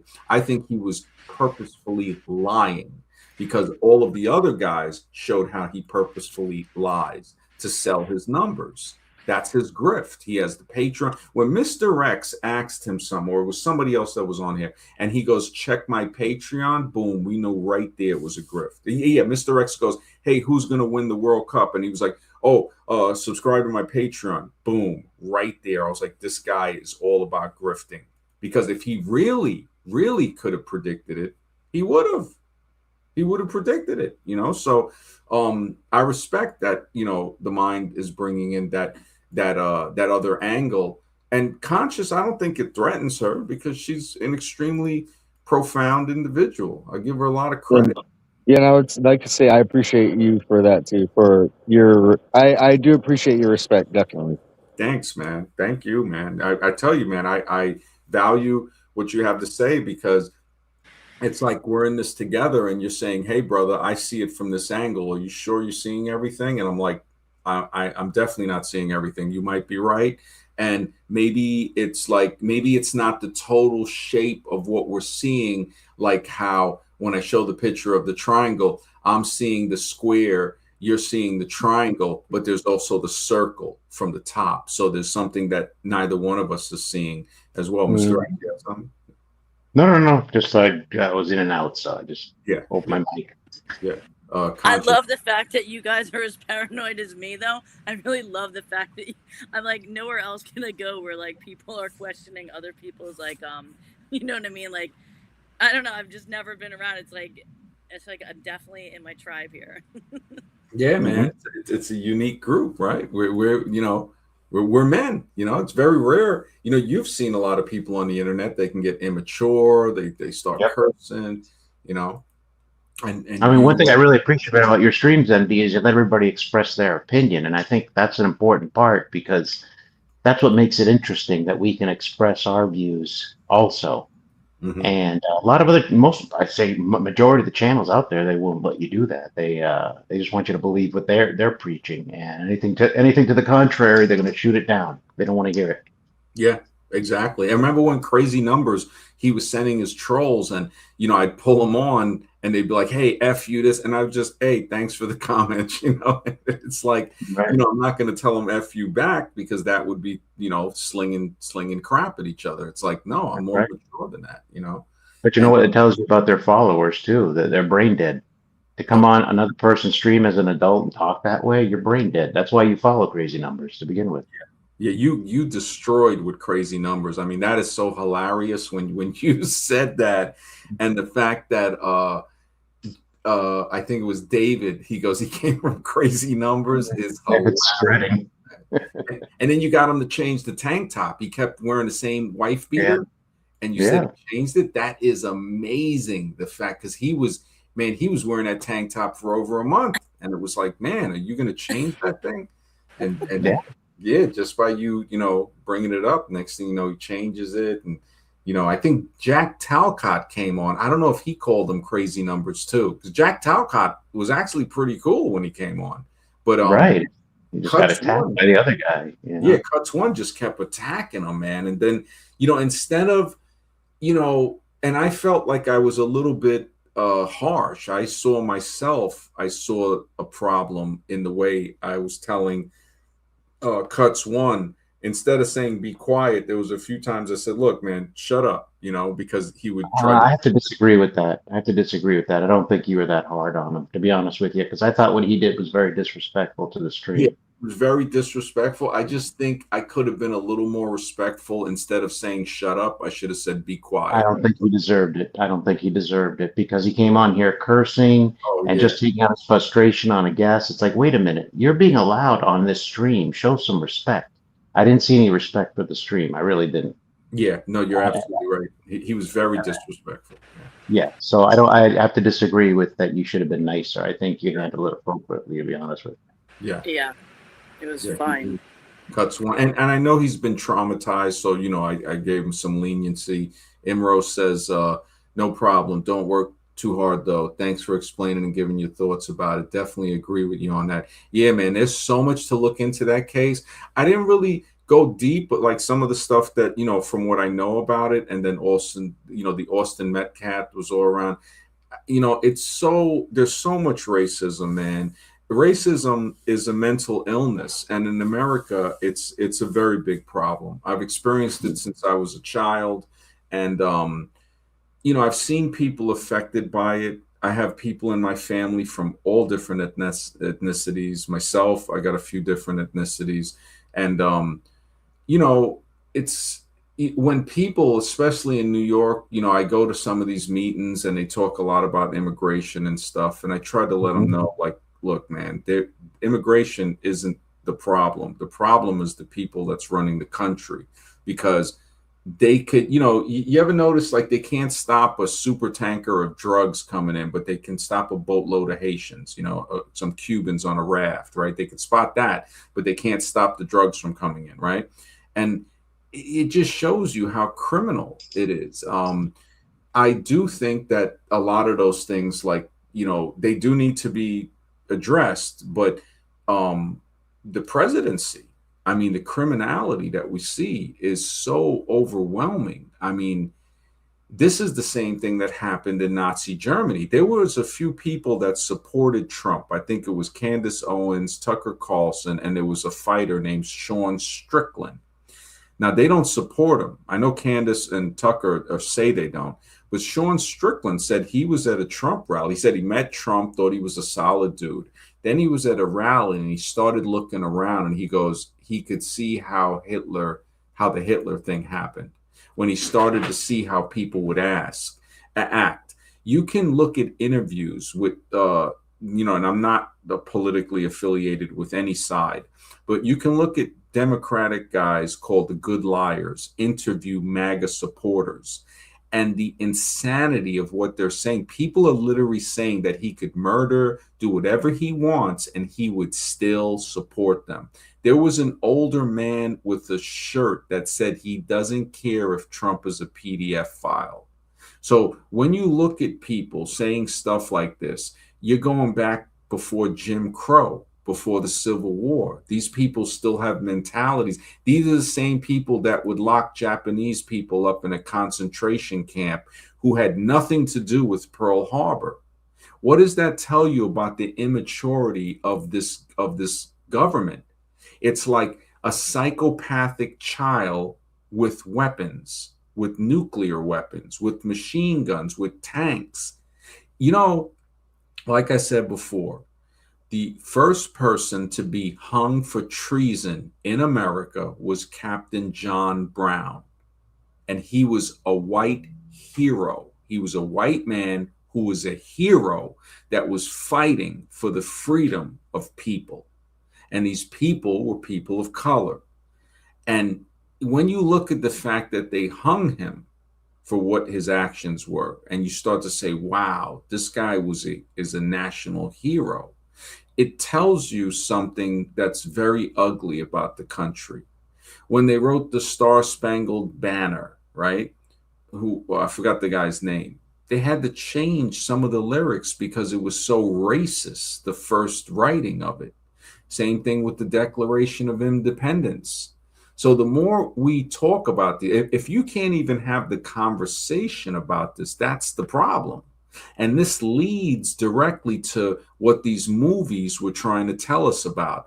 Z.P.G, Zero Population Growth, Electric Dreams, Logan's Run, Soylent Green. These are all Brave New World, 1984, Animal Farm. These movies were trying to tell us, like, look, when you see what they're doing to the Native Americans were the greatest example to say, you see what they did to them and what they're still doing. That's the same thing that they would do to us. And the fact that they give us a little more of a privilege, right? Chris Rock had actually talked about that on one of his comedy skits when he said, Black people are not the most oppressed. He said, when's the last time you saw a Native American family? You don't see a family of them. They have decimated. It's horrible. And it's not one like group like Native Americans. These are native nations. So these are individual sovereign nations that are not looked at that because they're brown.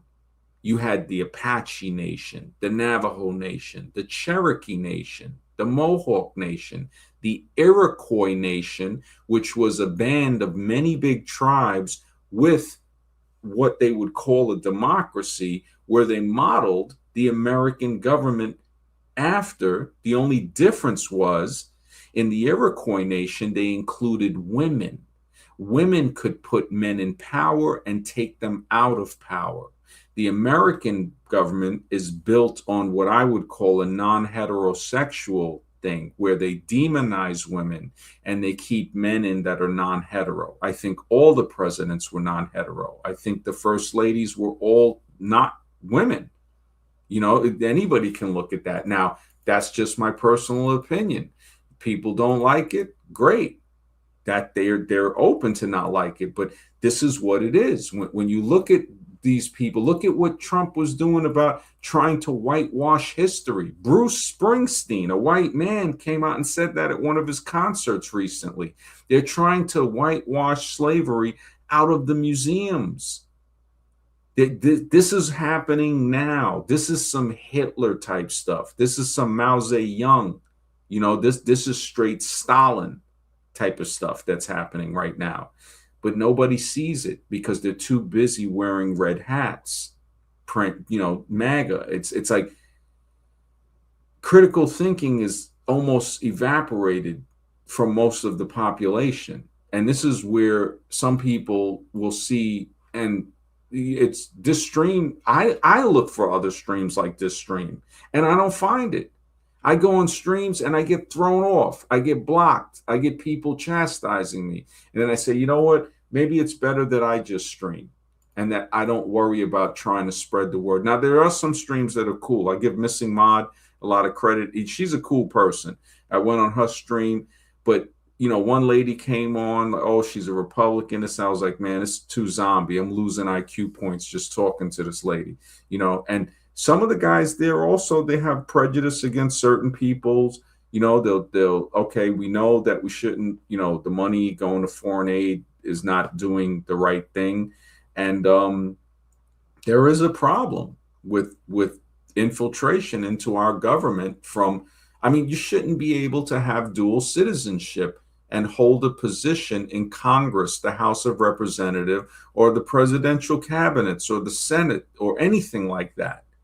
And I'm not just speaking about one country, because I think they have a person in one of these positions that have dual citizenship with Pakistan. They have, I think, some with the UK. I'm not sure, but have to look it up again. But there are a few different countries. It's not just that one country that people always harp on, And again, I've said it before. Zionism is to Judaism what the KKK is to Christianity. Not all white Christians are Klan members, but all Klan members are white Christians. And that's a thought that people really need to look into, because what I'm saying is a fact, and we can grow from this. When I look at when you look at Mexico, right? Mexico has birthright citizenship, and so does Canada. So when they try to say, well, America is the only country you can come to and be born in and you're a citizen, that's not true. That's rhetoric. And the rhetoric, eventually, if it's listened to a lot, it leads to what the movie Zero Population Growth is telling us about. That if you're going to be living in this dystopia, like I said before, in the future, the earth, it's already becoming severely polluted.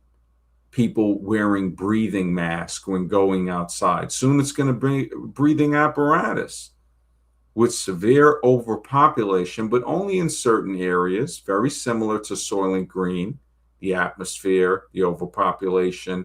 I just want to jump in real quick. Did you mention already the books that they're cutting in half for the AI things?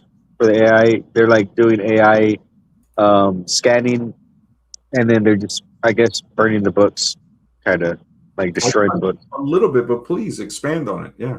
I mean, I don't know much about it. I just saw a video where they were talking about that. There's not really much to say. I heard that AI companies are buying books and they're chopping the spines and then shredding them. Did you hear that? Yeah, that's what I was thinking about. I think that goes into the whole, rewriting of history, right? So yeah, that's going to happen more. Definitely. More. And they're scanning them, trying to act like, look, we're scanning them in. But the problem with electronic books and audio is that they can be deleted with the push of a button. So the fact that they're chopping the spines off of books and then they're shredding them, it goes, now you don't see the bonfires of them burning them. And in a way, they're protecting their I don't know what to call it. It's like a monstrous machine, because Aldous Huxley was like, look, you just create a society, which it seems where we're at, where people wouldn't want to read a book.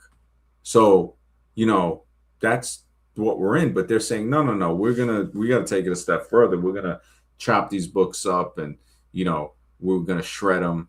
But yeah, you might be right. Satanists could be pretending to be Christians and Jews, without a doubt, man. Was Robert Temple referencing Gerald Pollack when he spoke of the fourth phase of water, because that is the name of Pollack's book from 1992.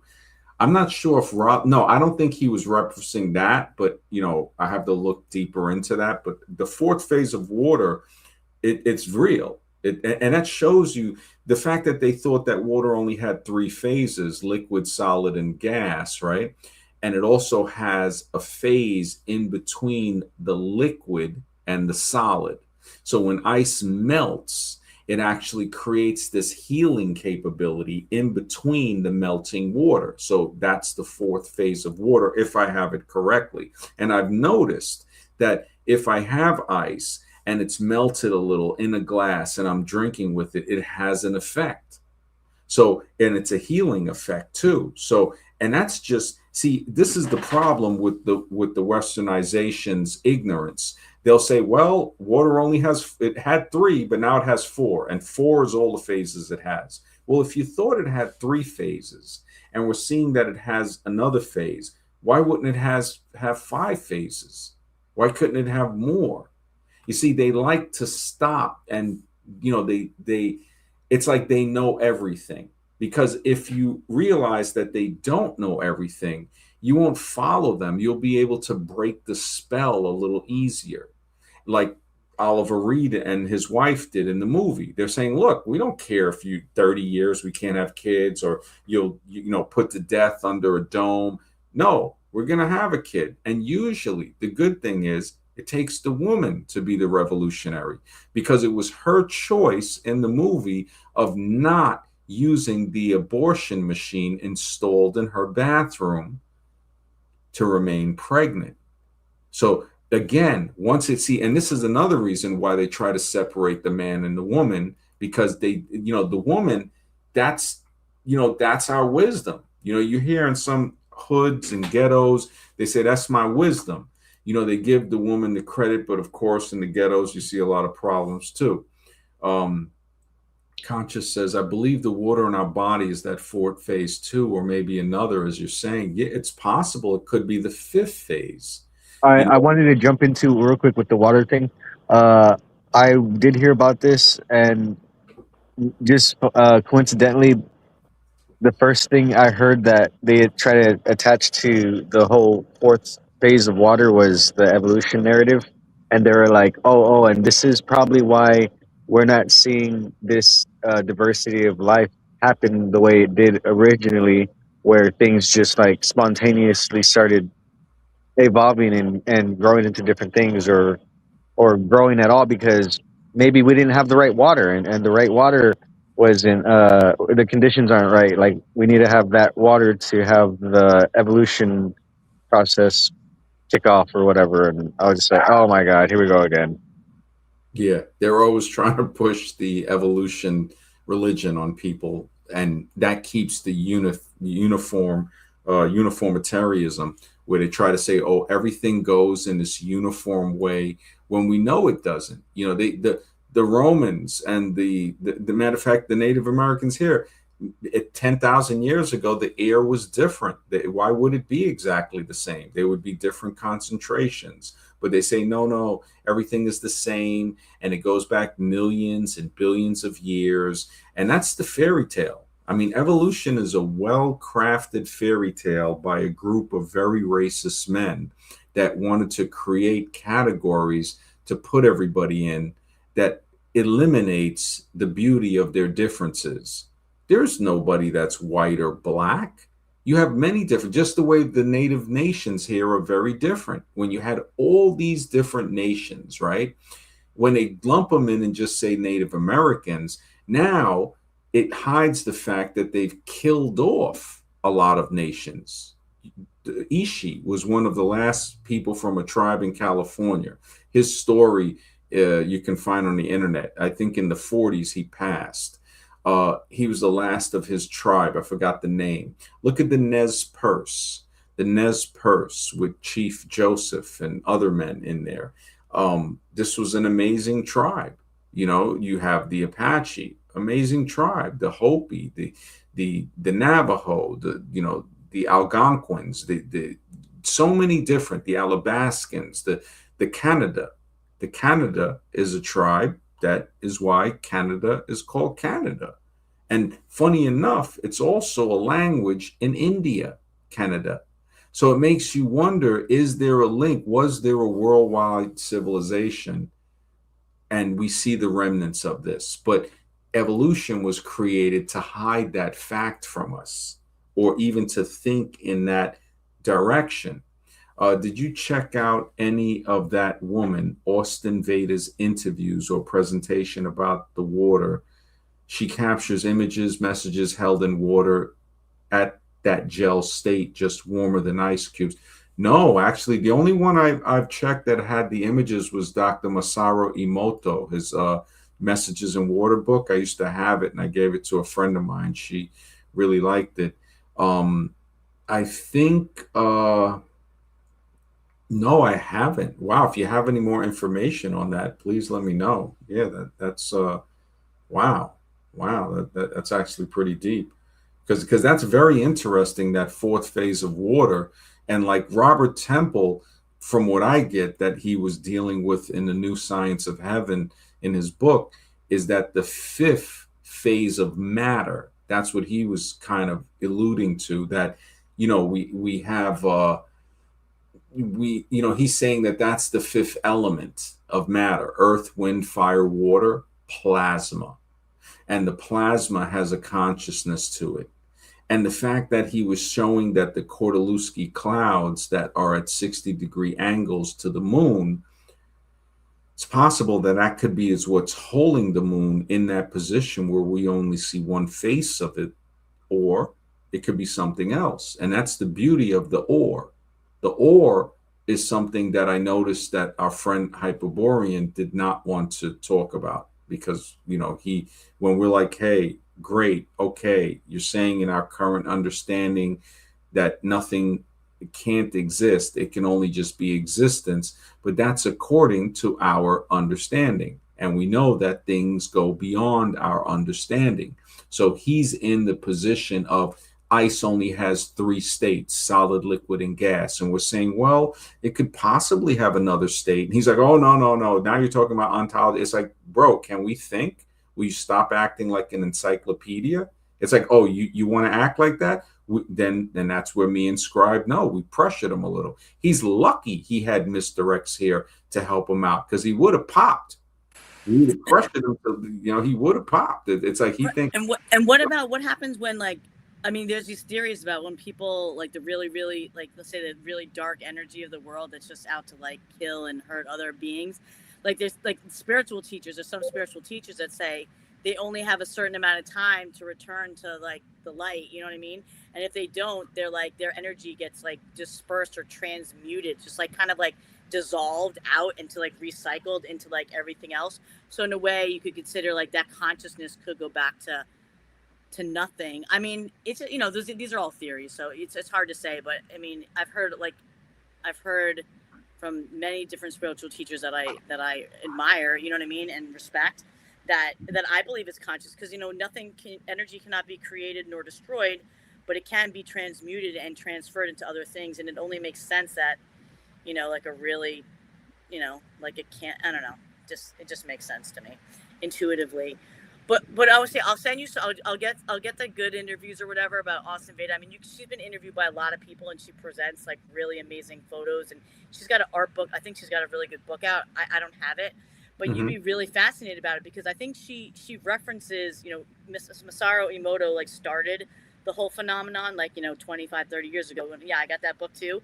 And he has many books, but, like, there's other people that have worked, on top of that. And I think she studied with, that guy Gerald Pollack that I mentioned, and she may have even worked with Robert Temple. I don't even know. She's like worked with other scientists that, like, focus on water and the properties and all that, like esoteric studies of water.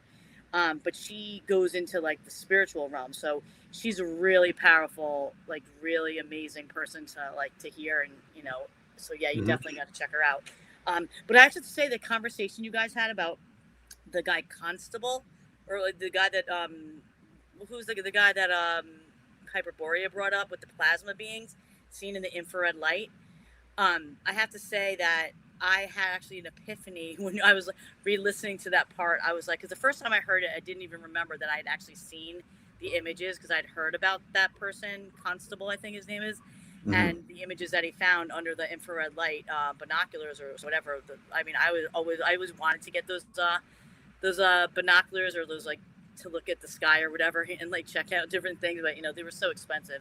You can't even get them. Like, they're very hard to get. You can get them from military people or like someone that's connected, but they're like, I don't know if they're like $8,000 or like $17,000, but they're hard to even get.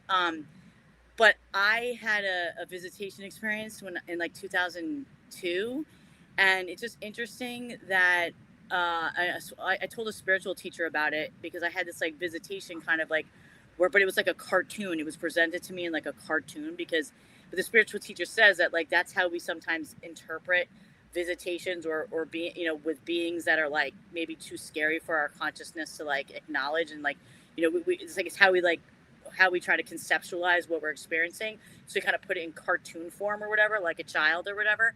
But I had this dream that, like, the spaceship, it looked like the what do you call it? Like it's a shuttle, like a space shuttle, like it's the that takes off with the rocket. I don't even know what actually goes to the moon. If it's like the rocket is just there to project it, right? And then the space shuttle is like what goes places.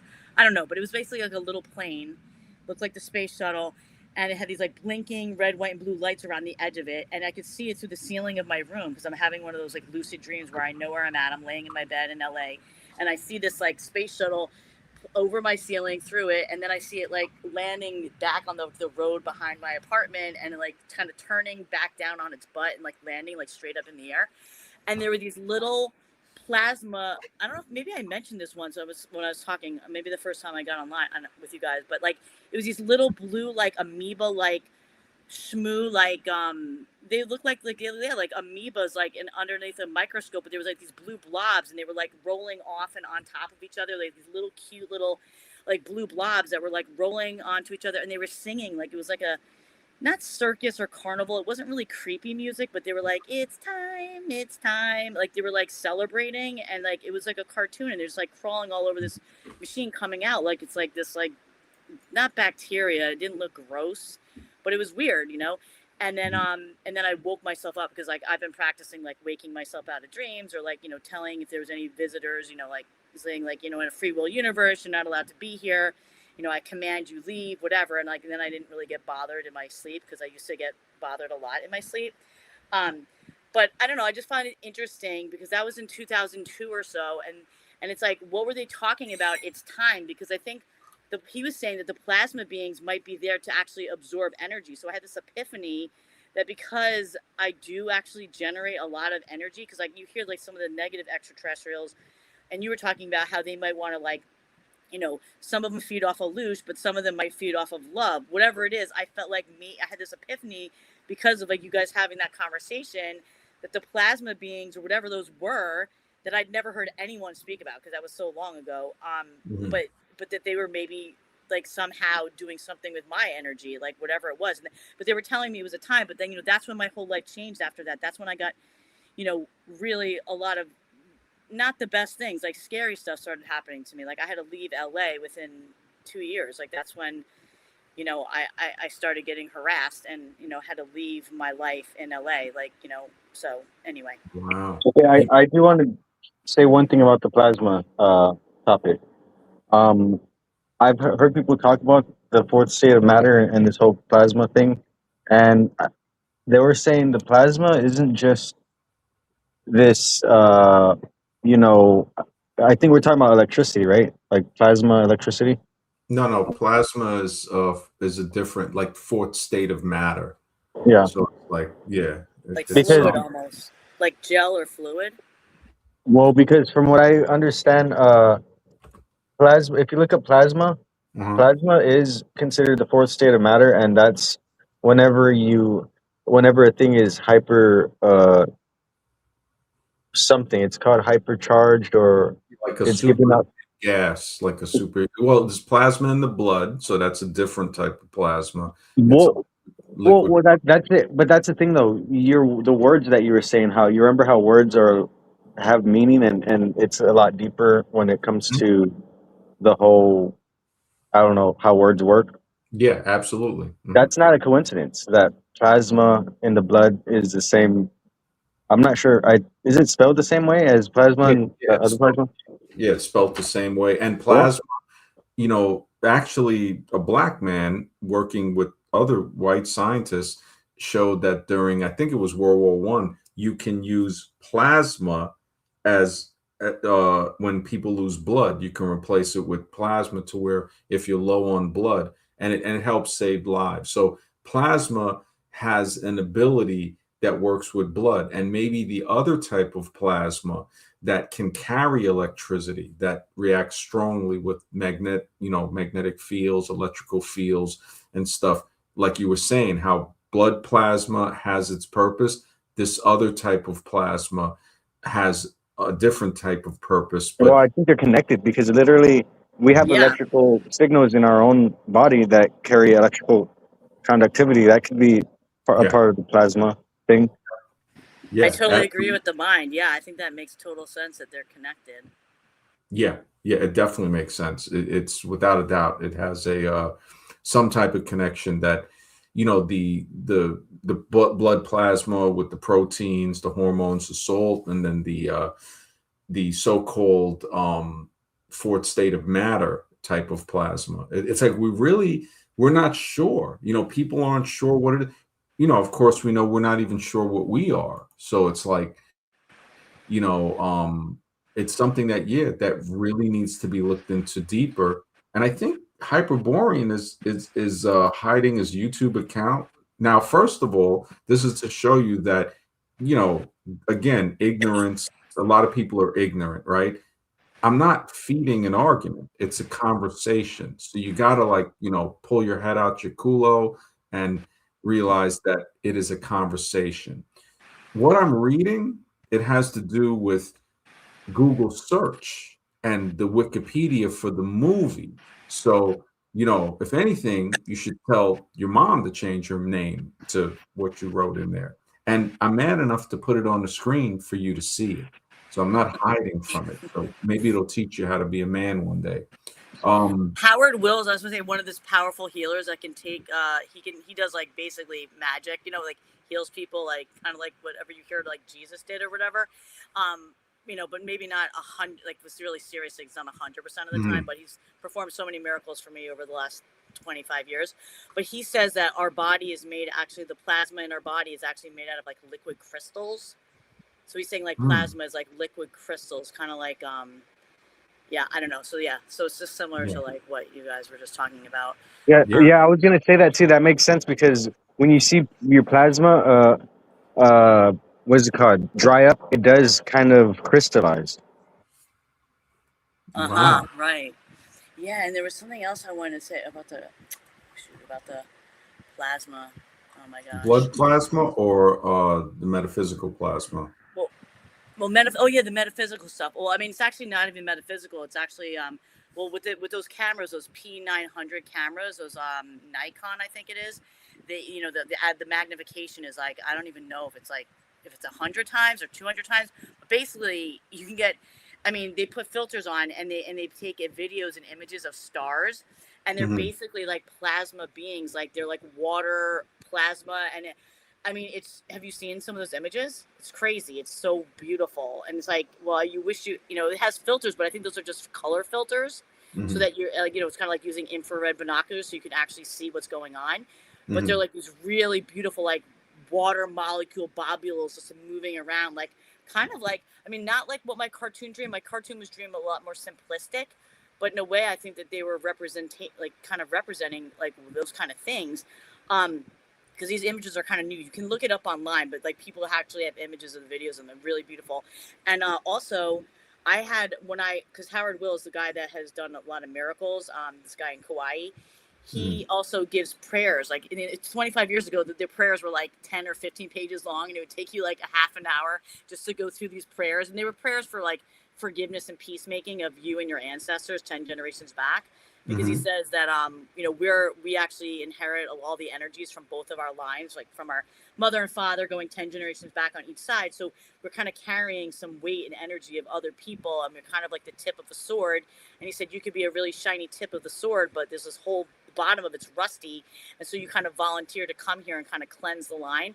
So he does all this peacemaking and forgiveness prayers, and I've experienced a lot of miracles, so I have to say, he could be lying and he's doing something else. Like he could be an alien that has like extra like connection to the beings that are running the world. And he's got like the reverse like technology to like take away pain and like all this sorts of stuff. Or he's telling the truth and he's actually healing people through these peacemaking and forgiveness prayers. But anyway, he has these prayers, and when he shortened them down like over the years. This is like on the third round of shortening them. So there's like only a page, like they're like six or nine little short little prayers, and I was saying them every day for a couple of years, and like my life definitely started changing. And I also wanted to talk to you about looking into the sun, because I've been looking into the sun a lot, like around sunset time. Like they say you have to have your feet on the ground, you can only look at it for a few minutes at a time, or like 30 seconds, and then grow it longer. But it's like I just did it like full on. I would stare at it for like 15-20 minutes, but like sometimes not directly at it, like as long as it's low enough, like the last 5 or so minutes, like you can look directly at it. But for like 10 or 15 minutes before it's sun setting, like you can actually look at it peripherally, like a couple suns away from it, like not look at it directly, but you can absorb all this like photonic light and energy into your eyes and your body. And I really felt like it did a lot, because Howard works a lot with the sun. But like he says, actually, when he told us to do the prayers, he said, do them, but he's like, look at the sun, but close your eyes. Don't look directly at the sun. But I liked looking directly at the sun, that sunset time. So I highly recommend that to people, because I think they tell us not to, because they don't want us to gain the information and the, energy from it. But when I would do the prayers with Howard's, like, every day when I'd wake up, and sometimes I'd fall back asleep. And when I woke up, just for like 5 to 10 seconds, I haven't done this in a while because I haven't been doing the prayers daily, religiously. I do some other like techniques, whatever.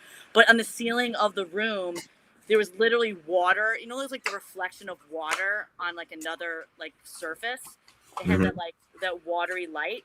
It was like all on the ceiling of the room, just for like 5 or 7 seconds maximum, probably like 3 to 5 seconds, and it would disappear in my sight, because I think it had to do with the crystals in the pineal gland being released, and like as soon as you bring light into it, you can't see it anymore. But anyway, I just think it was really fascinating, and I think it also has to do with probably because our pineal gland is allegedly has crystals in it too, and I think it probably does have plasma in it, right? I would think it does. Yeah, and even it does. Yeah. Plasma might be a fourth state, like how water has a fourth state of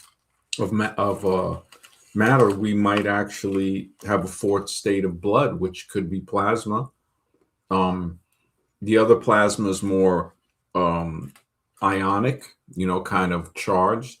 So, and that also, what Temple is saying, that could be part of our body.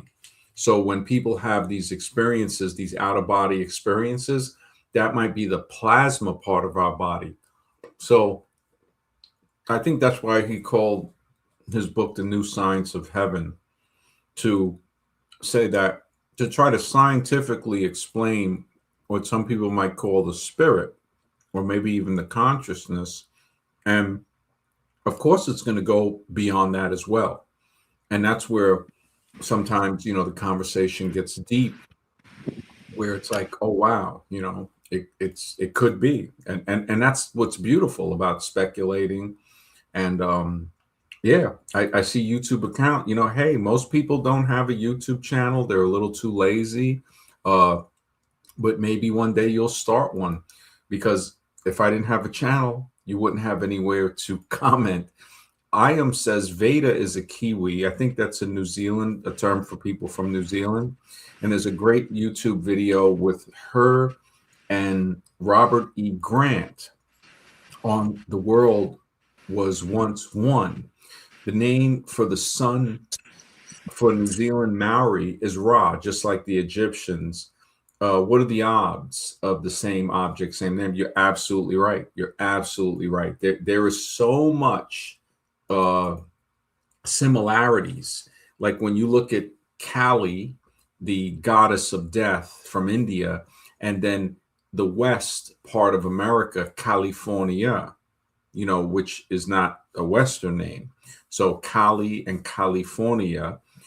Also in Peru, they have a trident. They think that the Sanskrit, the Vedic Empire, went to the Sanskrit Empire, expanded all the way across to South America and possibly to North America. And that's why maybe the name California is similar to the name Kali. And there's much more. There's much more, like you were saying, the Ra, sunset, because the Egyptian goddess of god of death, right, of ending, is Set. So the sun set, the sun ending, and then the sun rise. There's a Kali Montana too, straight up Kali too. Wow. And wait, were you talking to who you thought was Hyperborea with the YouTube channel? Is that what you're talking about? Yeah, I don't know if that's him, or I've seen it before. And I mean, it could be, but because I was reading off some stuff from, I was ad-libbing too with the movie Zero Population Growth from the Wikipedia. Also, when I typed some stuff into Google, but I think he was kind of on the AI thing. And, it's just sad when you see people that are receiving knowledge. And again, their purpose in life is to be a troll. They could be a, I realize you can't polish a turd. So you just got to let them be or flush them. And I'm happy to let people put their opinion. I mean, if people come on, and have said F you, this and that, they've said it in the chat, great. So this guy thinks his comments are actually, they're actually kind of like light in a way, because it's just, saying, hey, you know what? This is what he thinks. And he doesn't realize that he can come and talk with me freestyle and realize that I don't need to read anything off to have a conversation with somebody. And that's what I think the problem was with Hyperborean, that, like I said before, he's like an encyclopedia. He's very knowledgeable, but encyclopedias don't think. Like right now when I'm talking, I'm not reading off nothing. So this person, they wouldn't have the so-called cojones to come on the stream and talk, because their purpose in life is to be a troll. And that's okay, because we need dirt. You need dirt to grow food in. You need fertilizer. You need things like this. And I guess think about it, MD. Would you have time to be a troll in your life? Would you have time for that? No, I don't even have time to rewatch the streams I do. So imagine the free time these people have to do this crap. That means nothing is going on in their lives. They got nothing if they have that much time to do that crap. Yeah. And the purpose, it's like if they're learning something, I think people get jealous too. Like I've had that happen where they get jealous that some people can do something that maybe they cannot. And the fact that they can't, they don't realize I'm the person that might help them to maybe get the courage and sharpen the skill where they could do that. And they don't got to thank if they become a radio host, if I help them do that. They just got to do it. Just great. Do it. Live your life, just like Objective Ethics, when I went on his stream, and I went on there like at least a week or two later, and he was still thinking about when he popped in the chat, and he's saying, oh, you said, I said, he's saying I said that, he knows everything. And I'm like, okay, great. Find the clip, send it to me on email. He never did. It's been about, I guess, a month now. And, because he didn't even, I came on to show support, and the first thing he said was, oh, we got to clear the air, this and that. And I'm like, you know what? This guy is going through something. So instead of, I'm like, I'm not going to attack him, especially on his own show. And I realized, I said, wow, the people he's around are those staunch atheists too, like Mark Reed and Kentucky atheists and all of that stuff. And these guys have been so violated by butt pirates in their church that they go into this other, side, this other religion that they think is science. And they, I think in deep down, they know it's not the answer, but they don't have nothing else to cling on. They've been so violated. They've been so raped by the church that, they're traumatized. And I'm like, okay, great. But that's not my position to heal them from trauma. Maybe they need to go get a hug from a relative or something. Or sometimes people just want to go with the crowd and feel smart. You know what I'm saying? It doesn't matter how wrong the crowd is or the mainstream. They just want to feel superior to other people. That's their main goal. Yeah. Because they're insecure about themselves. And that showed with him bringing up some comment that probably he never made. That shows insecurity right there. Yeah. You know what I mean? Very insecure. Yeah. And I told him, I said, look, if you find the clip, and because I said, I don't remember saying that, because I remember telling him like he made a comment about relationships. And I could have said, well, he thinks he knows everything about relationships. I could have said that. I don't think I did, but I told him, look, if I did find the clip, I'll apologize. It's not a problem. It's like, if your life, if his life is looking for an apology, then I realized like, wow, this guy, so many people have violated him and never apologized. So I'm happy to apologize. And, that's why I gave it to Hyperborean, because I'm like, I don't know what's going on with your wife and your kids or whatever, but I apologize if you feel offended. And I'm pretty sure Conscious Rising might have heard me say that on there. And that's just what it was. When I think about it, and this is the funny thing, because when I had a feeling he was Hyperborean, he brings it up. The C and the K are interchangeable. For example, the word church in German is Kirch. Wow, that's real. Thank you, I am. That's deep, man. Yeah. Hey, gaslighting Hyperborean. I had a feeling you were carrying his balls. Maybe that's why he didn't have them when he came on the stream. So, hey, just if you're not hetero, that's cool. That's your purpose. Go right ahead. If you take a look at the symbols K and C, the C just has one line stroke missing from the K. Yeah, it can be like a K. There's a genius. When I was in like 4th grade, a teacher said there was a genius that didn't use the the letter C. He felt that it was unnecessary in the English alphabet, and he would spell cat, K-A-T. So it was like, yeah, it was really, when I look at some people that are considered to be geniuses, they realize that some of the letters put into the English language might have been placed there to confuse us because they're not necessary. They might be able to be done without needing that. Like, I think the Greek alphabet is alpha, beta, gamma, delta. So it's not A, B, C, D. So the C, and I can understand, maybe that's where the genius thought that, because alpha, beta, A, B, not C, but gamma, delta. I think alpha, beta, gamma, delta. I think that's the way. And then epsilon for the Greek alphabet, which some of our language takes a little bit from that, but we're mostly Latin and Germanic. Those are the major parts of English. And we have some Greek, we have little sprinkles of other language, but Germanic and Latin, when you look at like how I am said, church and kirch, and, house, I think is H-A-U-S in German, and house, it sounds similar, H-O-U-S-E in English. Very similar in many words, but there is some. I've always thought about like the word gift in English, it supposedly means a present. In German, gift, I think, means poison. So it means what? I'm sorry, what does it mean in German? Poison. Oh my God. Yeah. So gift, and yeah. Oh my God.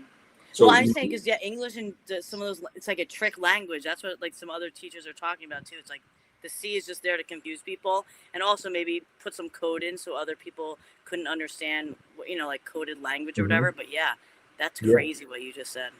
Yeah, man. Thanks. It's very, the book I wrote about anagrams, which showed how there is a code within the language.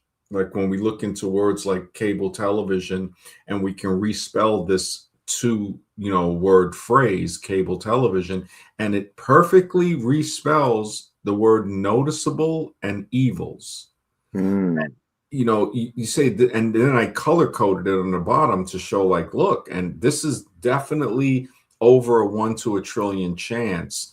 And then words like remote control, electron motor. And what does it work on? Electrons, like it, the photons of the infrared. It's a motor control. So the fact that can respell into electron motors, alien spacecraft can be respelled into a panic scare felt or a scare panic felt. You could just switch the two words.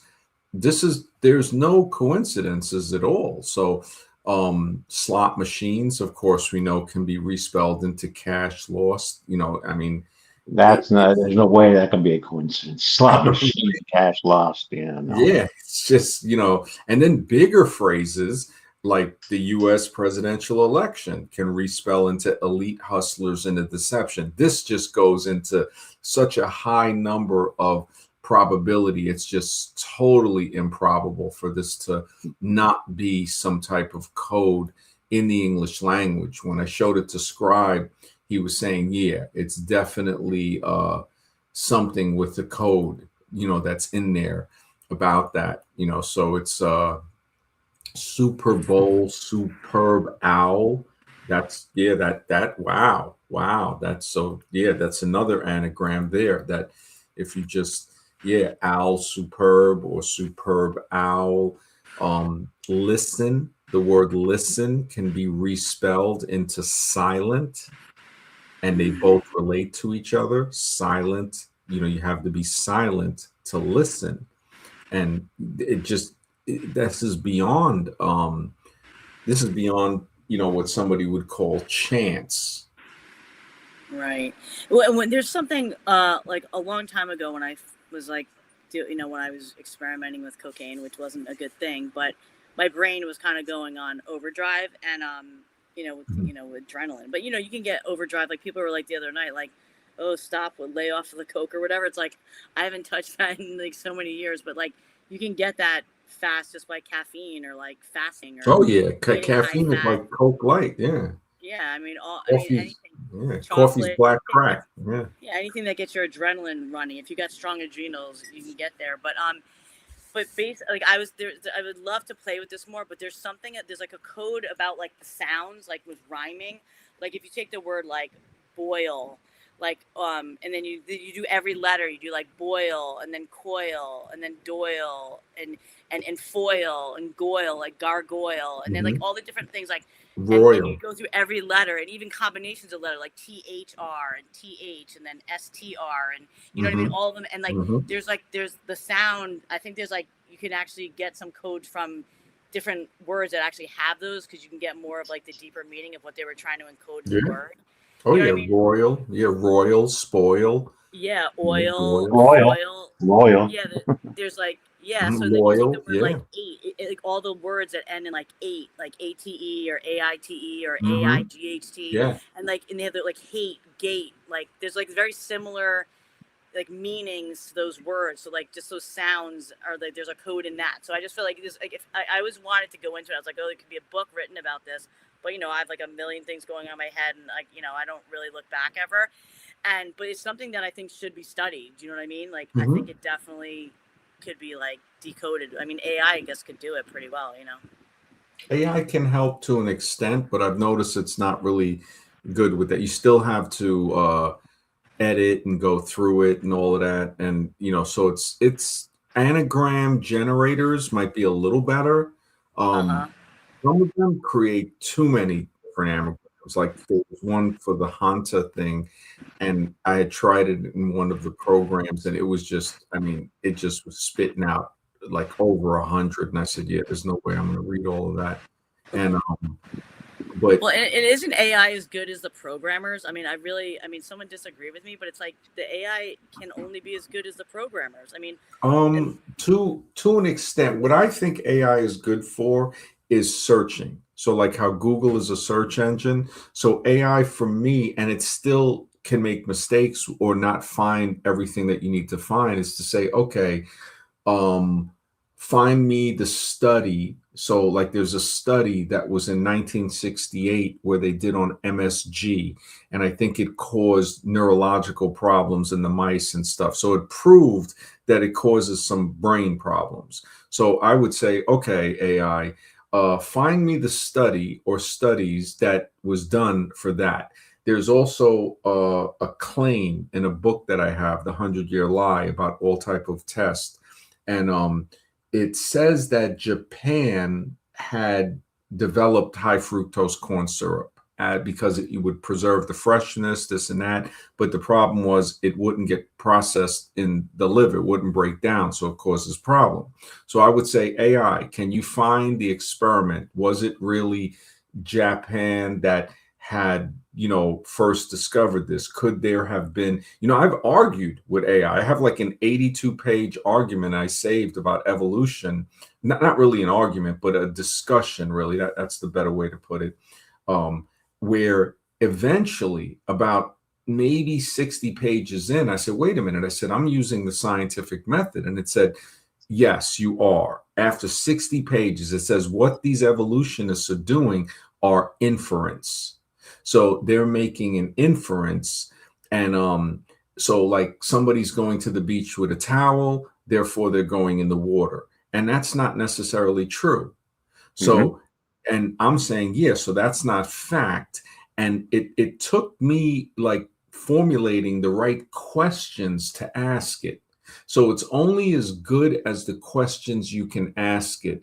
And it's very biased, very pure pro evolution. It's been programmed. It will automatically lie to you and say, well, evolution is a fact. And that's when I was like, well, this is not a fact. You can't tell me when you find a bone in the ground that it's a fact that it changed into another bone, because we can look at a baboon and an ape and a chimpanzee, and somebody might logically say, well, it looks like these three things can change into each other, but we know because they're living, we can analyze it and say, no, there's definitely, they have dramatic differences.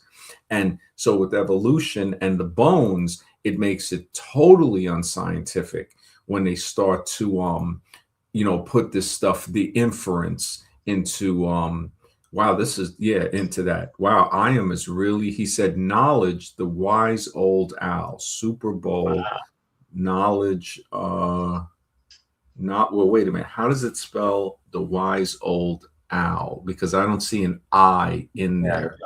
that's Yeah, right. so it has the, yeah, you can't add a word or a letter. 2001, HAL 9000 moved.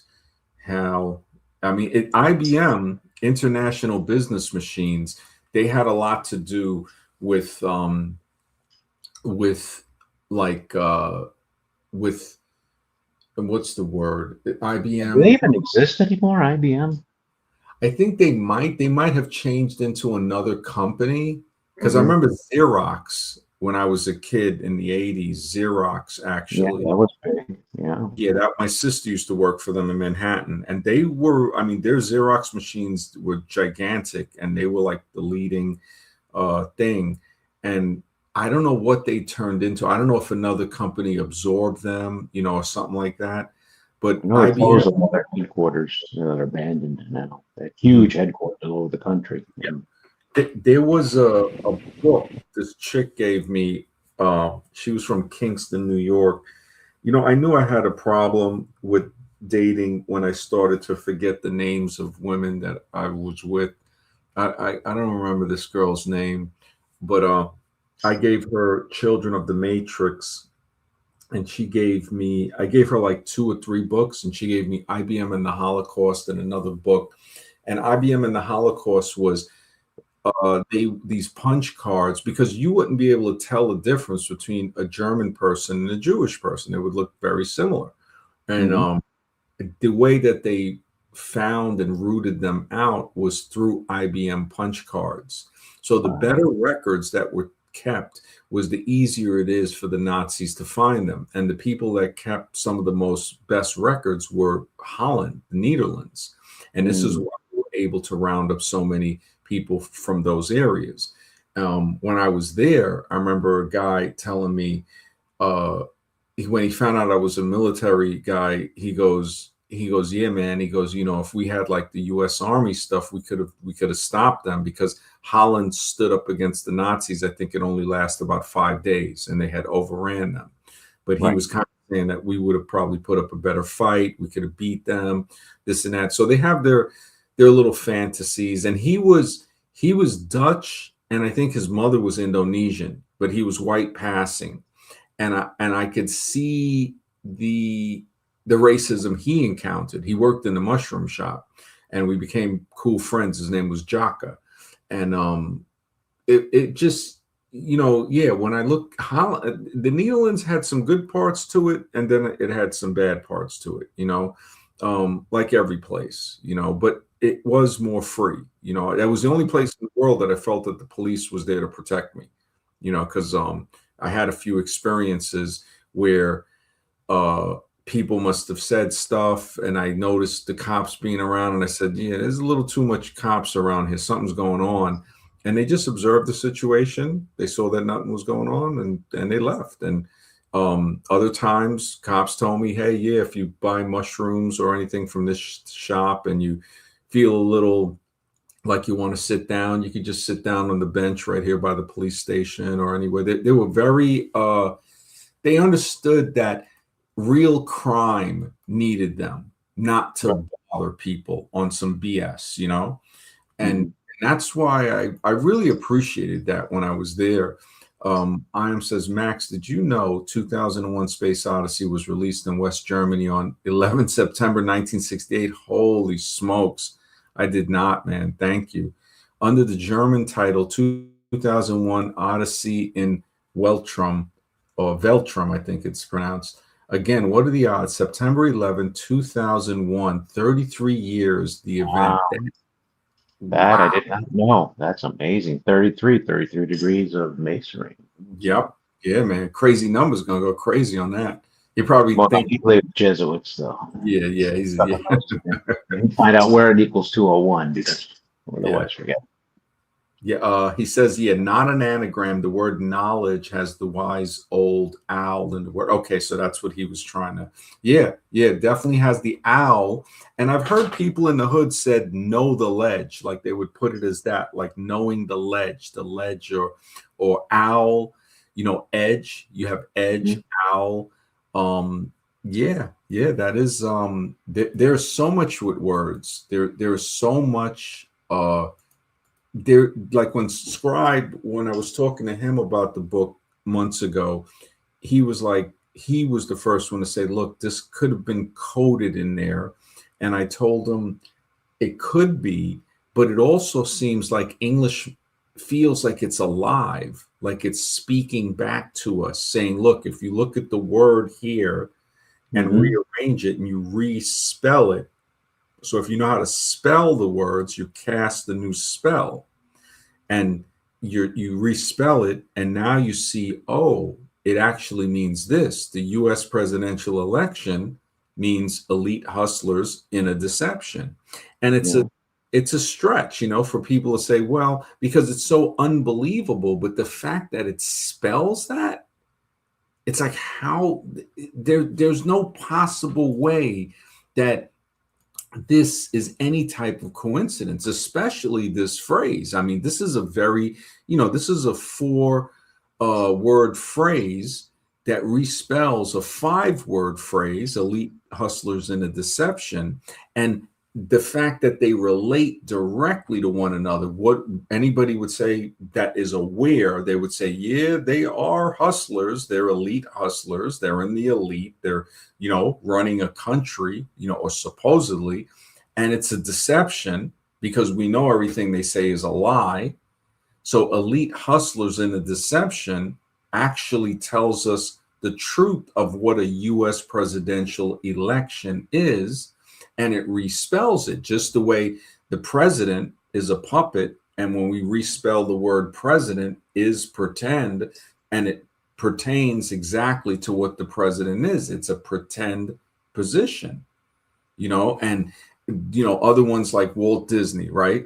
Walt Disney's Magic Kingdom respells into giant ads welcoming my kids. This is like, there's no way. Right? I'm just like, how is the possibility of that really happening? And that's what kind of had me thinking, secret words needs to be written. I do need to update it and write some other ones, but it's been 3 years since I published the book. It's so Scriber's always telling me, he's like, man, what is going on? He goes, this is too long that you haven't published. And I told him, I said, hey, life gets a little tight sometimes. I told him, like, I've kind of lost a lot of will to do certain things, just basic work and trying to write and going to these meetings and speaking with other authors.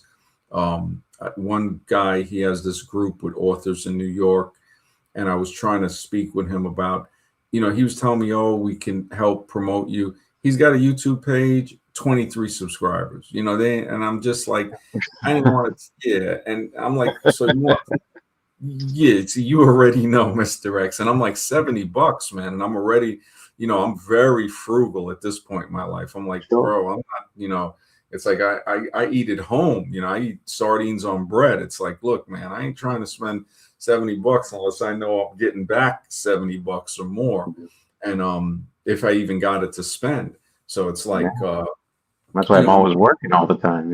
It's like my yeah. life is expensive. Yes, yeah, definitely, man. And I told him I might be giving like a little speech or something. And he has professional video equipment, but and then he's like, "Well, it's 125 an hour." And I said, "Nah." And he goes, "Well, Wow. yeah." He told me, he goes, "Look," he goes, you let me know a price." He goes, "And I'll work with you." And I'm thinking, man, I don't even want to pay you $80. It's like I got a camera. It's a 4K regular, like 35 millimeter type, but it does do video.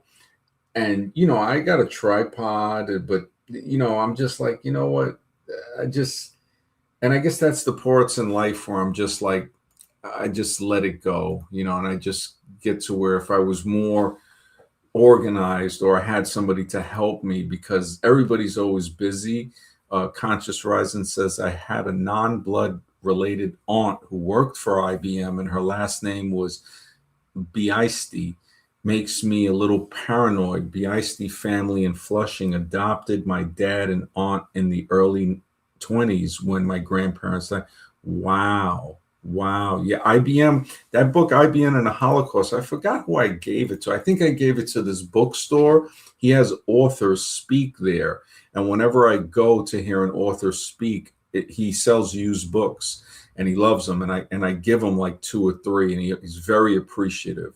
And he actually put secret words in the store, but it didn't sell. And when I went to get it back, there was an old guy there, and he actually bought it. He goes, because I was like, "Hey, I just came to pick up the books." It was there for like months, and again, it was on the shelf. It was covered with other books, so it wasn't like it was on display. But the fact that the guy was nice enough to put it in the store, and you do meet some cool people in New York, especially people in bookstores. He's a little, um, he's a little, and I don't have a problem with liberal, conservative, but he has they have like the rainbow flag and stuff, So I'm just like, Conscious Rising said, now my cousin is big at Amazon doing computer stuff. Says anti. Beastie pronounced bestie. Okay, bestie. Okay, so that's the way you pronounce it. Inauguration. An augur was a religious official in ancient Rome who interpreted signs believed to reveal the will of the god. Wow, I didn't know that. Augur. Says Antichrist is AI. Well, Really? in the end, AI, like the beast that actually comes out at the end, that the Antichrist that's talked about in the Book of Revelations, or whatever. Not that he's religious. He's actually inferring that thing happened in Mars. That's why Mars is dead, because the fight with the AI, the advanced AI, was the actual beast that, with I think with nuclear stuff, like it just eventually erased all human life, on Mars. But basically, the last name is pronounced Beastie, so it's like the fact that I have this like not related family called Beastie, and they're all about computers back in she lived in like Sutton Place, and like like she did well, but her last name was Beastie, and then now her nephew is like, he's a big computer guy at Amazon, and like I don't know, the beast is like says AI is the beast, so it's like it's just weird that like who knows, maybe they were the ones who were like, yeah, put Marika at Brookhaven military. I just have this like paranoia about like because like I don't know, I feel like my dad may have been watched for a long time. I mean, I think I told you, like, he became a criminal defense attorney because he got accused of a crime that he didn't commit, and and he went to acting school, and he said they're trying to make everybody gay in Hollywood. Like, we kind of talked about that already, but like, so I feel like my dad was somewhat kind of blacklisted because he's a very moralistic person, but he was like, maybe he was invited into like the evil clubs, but he wasn't having it. But I just feel like, I don't know, it's just weird. Like, what kind of name is Beastie? You know what I mean? Yeah, that is kind of odd. Yeah, it's definitely. What does the stand for? Oh, medical medium. Sorry. Okay. He doesn't go into like many things outside of health, but he did write a book called Angels and Demons and Spiritual Tools to help protect people, because there is you know, there is a spiritual war going on, like whether or not people believe it or not, you know. No, it is. It is. A And lady so he told just me gives years ago. She said, "This isn't a battle of the flesh." She told me. Yeah, Yeah. it is, and he does actually. I mean, he gives some really good tools. I mean, you can actually slay demons, and like I did slay a demon once in my dream, and I actually felt guilty about it because like there was a time in my life where I didn't even kill bugs or whatever, but I actually had to stab a demon in the side of its neck because it was literally slicing my fingers off knuckle by knuckle because I wasn't bowing down at his feet and kissing his feet and worshiping it, and so like somehow, you know, I was like, okay, I'll do it. And I started bowing down and like getting down at the feet, and they put the blades down, and I took the blades and I stabbed it in the side of the neck, and then I woke up. Like I'd never had, it was one of those lucid dreams again. Like it was literally this being, I thought it was like Jesus Christ or something. It was like coming down on a cloud from this really beautiful, you know, beautiful peachy looking like clouds above the water where my sister lived, and it was like coming down, but there was like tabla Indian music, and it was like floating down. Like I didn't even study Hinduism. Like I mean I was doing Buddhism a little bit,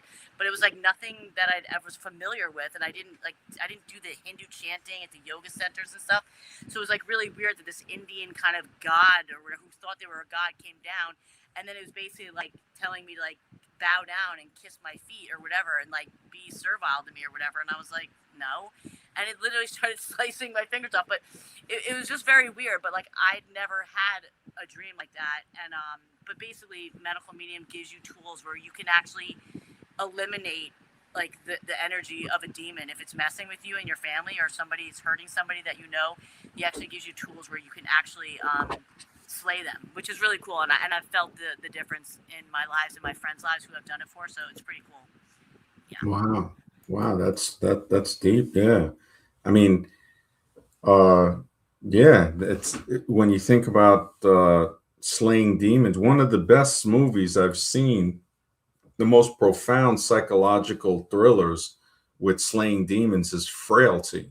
I can't speak good enough about that movie. It's so deep. It just, You Gotta Laugh podcast is supposed to interview me soon on it because he watched it and he's like, man, that is a deep movie. It has you thinking, like he gets this vision from what he says. He gets a vision from God and an angel, and it starts to tell him that certain people are demons, gives him a list, and he goes and he takes them and he actually destroys them and buries them.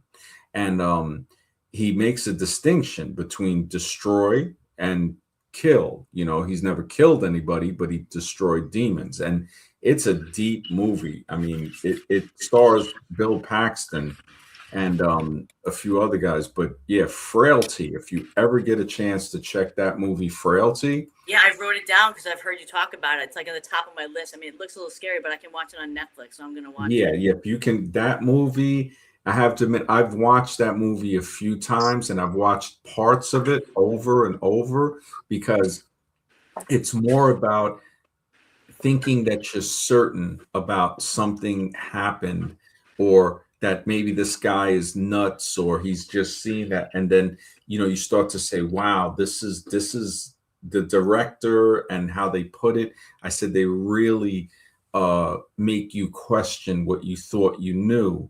And it has the movie's based on him getting a message from the supernatural, from God, from an angel, and that his mission now is to destroy demons. And it's a very distinction between kill and destroy. So it's like not killing, but so how did he didn't destroy the people that they were inhabiting? He actually yes, he actually did, and that was what made the movie like shocking. And it didn't have a lot of blood, didn't have a lot of special effects. It was a very good psychological thriller. It came out in 2001. And I don't know if you know Bill Paxton. He's played a few movies. I know who he is. I mean, I actually met him on this one film I worked on in Hawaii, and he was a really chill, good, cool guy. Yeah, they say he's a very nice person. They say nice. He passed away. He passed away. I'm sorry? Yeah, he passed. Yeah. Oh, he did? Young age, very young age. In his 50s. Yeah, just like John Ritter. They said John Ritter was a really nice guy too. Oh, wow. Probably because, the demons run Hollywood. Well, he said his favorite movie. I'm like, I really wish I wrote it down, but, or I probably did, but I don't remember. He either said The Conversation or The Professional. One of those two, he said, was his favorite movie, and I should watch it. And I don't think I think I might have seen The Conversation. That's like a spy movie with maybe who's that guy who creepy kind of, I don't know, Gene Hackman? Was Gene Hackman in The Conversation or The Professional? One of those, like, Is I that don't a know. 1974 movie? I'm looking it up. Yeah, Gene Hackman. Gene Hackman. I'm not sure if that's the 1974. movie. Wow, that's an old movie. Yeah. Is that The Conversation or The Professional? That The Conversation. The Professional was with the guy Leon was the character, and Natalie Portman was like a 12-year-old in that movie. And he was, Okay, so I mean, he told me this in 1997. When did The Professional come out? The Professional. Conversation is 1974. The Professional, I would think, is the 90s Later. or 1994. Oh shoot! So it could be either one. That sucks because I don't know which one it was. I would say The Conversation, because The Professional was okay. It had Gary Oldman, but it was more of a, because he was a hitman, and it was an okay movie. It wasn't bad, but I don't never saw The Conversation. I trying to see, because it has the guy that played Fredo in The Godfather. Harrison Ford is in it, and Gene Hackman. So it I says think here, it's a spy movie, and that's probably why he got killed early because he's telling people clues all around, like what's really going on. yeah, this might be. It says Henry Cole, a surveillance expert in San Fran, specializes in audio recordings. He and his team are hired by a client known as the director to eavesdrop on a couple whom they record walking in circles in Union Square. I guess that's in Manhattan, 14th Street. Despite the background noise, Harry filters and merges the tapes to create a clear recording with ambiguous meaning. Intensely private, obsessive, guarding his personal life through, he insists that he is not responsible for how his clients use the surveillance he creates. He is haunted by guilt from the past job that resulted in 3 deaths. He meets Martin, who's played by Harrison Ford, who meets Harry, the director, who falls. He'd kill us if he got the chance. So it's I guess, it seems like a spy murder mystery type of seeing what IMDb has a quicker synopsis of the thing. That was Wiki. Wiki has a long thing. A paranoid. Maybe it was a warning for, like, I didn't move to LA yet, but I think they record everything that goes on in every apartment, whether it's audio and video. Like, that's why I had to leave my apartment in LA, because I think and it got 4 stars on IMDb. So I think it's The Conversation. I think that might be the one. It says a paranoid, secretive surveillance expert has a crisis of conscience when he suspects that the couple he is spying on will be murdered. So that might, it could be that. They got another one. What is the point of the conversation? The point is to explore privacy, guilt, and how human judgment fails when we rely on technology to interpret the truth. It is a character study of a lonely wiretapper who is driven into paranoia. See, this is good here, because that's like frailty. It makes you question and look into certain things. And oh wow, it's got to be The Conversation, because it says the key themes. It says here the illusion of certainty, and that's just with frailty. Frailty was deep. The main character thinks he can capture and understand absolute reality through audio recordings, but he completely misinterprets what is actually being said. Guilt and privacy. He's haunted by a past job where people died because of his surveillance work, making him terrified that his new recordings will cause another murder. And the paranoia and isolation is the film highlights how invading other people's privacy eventually destroys the watcher's own soul and leads to total paranoia. Wow. Holy shit, that is so deep. You said that you thought maybe he didn't really direct that or write that. I think he did, because he was totally trying to tell me that when I was like 23, just like not even in LA, but basically like warning me that I think it's not just about what they said. It's about like warning people that there are people recording everything and everyone. Like now we've got the smart technology everywhere, but they were warning back then. I mean, like they had pinhole cameras that could go down on people's bodies and see everything that's going on. Like, you don't think they could put a pinhole camera in like nails, like in nail holes, like in any and every building, like the Asians? Like, I mean, you know what I mean? I was like downloading all the stuff. Definitely. You remember the Bernard Getz case in the 80s? No. He was a guy that was on a subway, a white man with glasses, and 4 black teens tried to mug him. He had a gun, and I think he shot 2 of them. I don't know if he killed one, paralyzed one, the other 2 got away. It was a big case. It was all over. It was 1984, I think. Bernard Getz was, if you ever look it up, well known. It was a big case.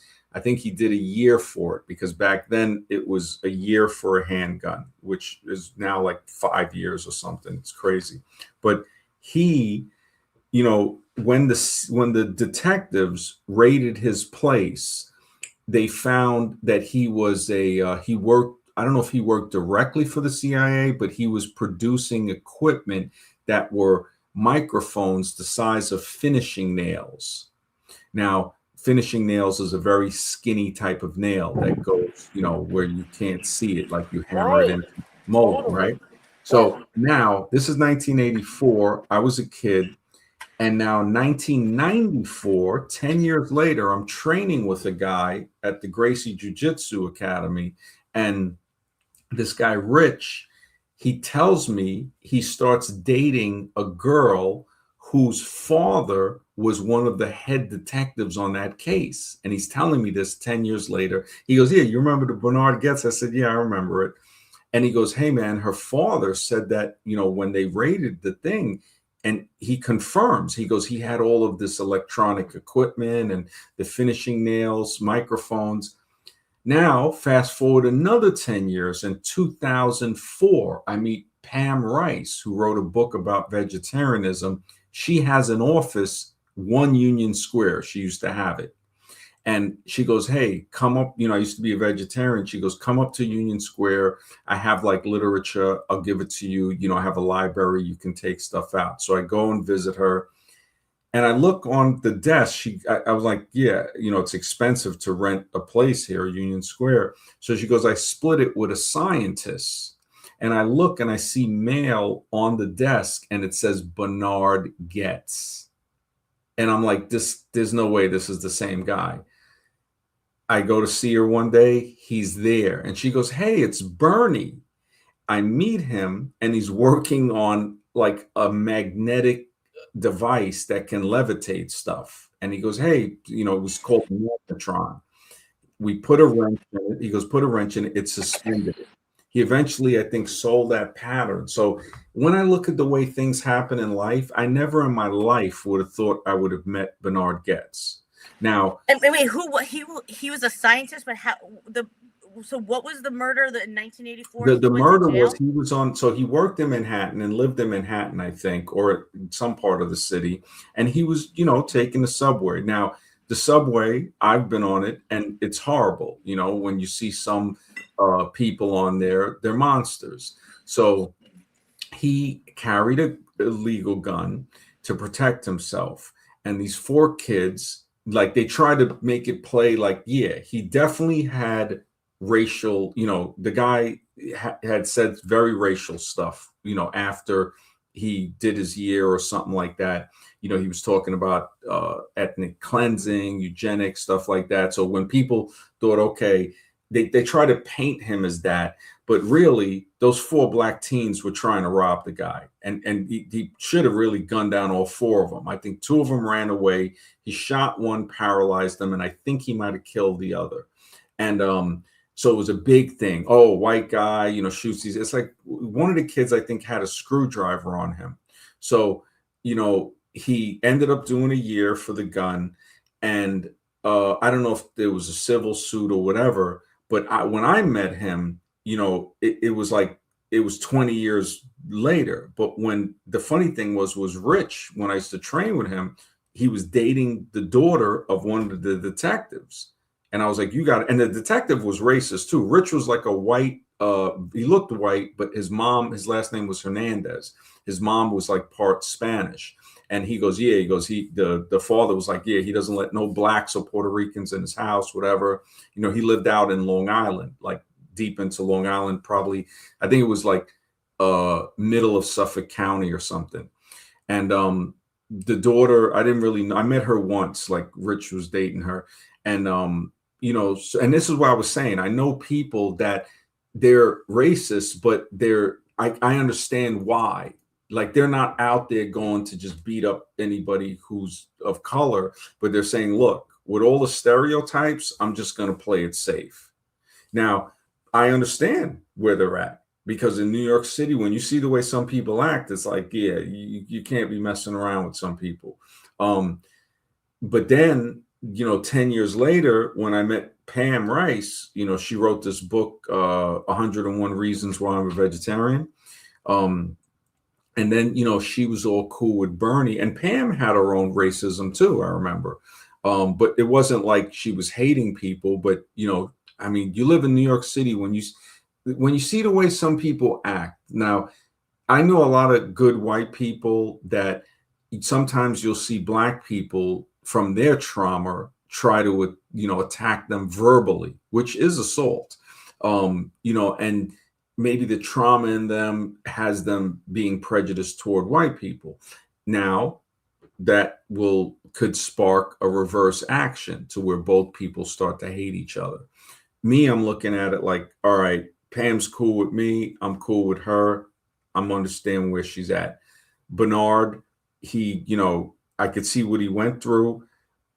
I can understand how, if you're a white person working in New York City or Brooklyn or something, how you could get like just tired of the stuff. And the same thing with being a black person living there. You can't catch a cab, and you got to understand why. It's like when you got cab drivers getting killed, and the majority of them are getting killed by people who are not white. Well, they're going to be hesitant to pick up somebody that ain't white. And it's sad, because Danny Glover, the actor, had a problem getting cabs in New York City. Mel Gibson never had a problem. But, you know, for me, I'm looking at it as trying to understand where people are at, not to just automatically hate somebody. And like I said before, to say somebody is a racist as opposed to saying that what you said or did was racist is two totally different conversations. And you don't want to have the "you're racist" conversation. You want to have the "what you did was racist" conversation. I remember this one guy on Free Speech Radio in Manhattan. They used to broadcast off of Wall Street, off the Empire State Building, WBAI. There was a guy on there called Il Doc. He was a DJ. And he put this in very, very good words. He said, listen, if somebody steals your wallet and you chase them down, do you want to tell them why it was wrong to steal your wallet, or do you want your wallet back? And I'm like, that's a perfect thing. It's like, look, just give me my wallet back. I don't need to lecture on you why you shouldn't steal my wallet. Just give me my wallet back.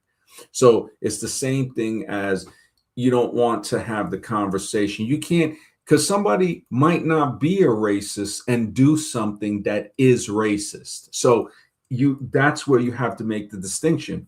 What you did was right. Now, you might be a racist. You might be, but I'm not going to have that conversation. I'm not telling you why you shouldn't have stole my wallet, whatever. I'm just telling you, look, what you did falls in this category. Just give me my wallet back, you know? And it allows us to have these conversations, and you don't want to go too deep. It's as if like you're having a conversation with somebody and you're saying, oh, you know, you put my great grandfather, the Japanese side, in concentration camp. You don't want to have that conversation. You know, somebody else, they didn't do that. But I understand some people might support that. So it's like, okay, what you're supporting is racism because my great grandfather didn't have nothing to do with Pearl Harbor. You know, and look at Zulu from Star Trek.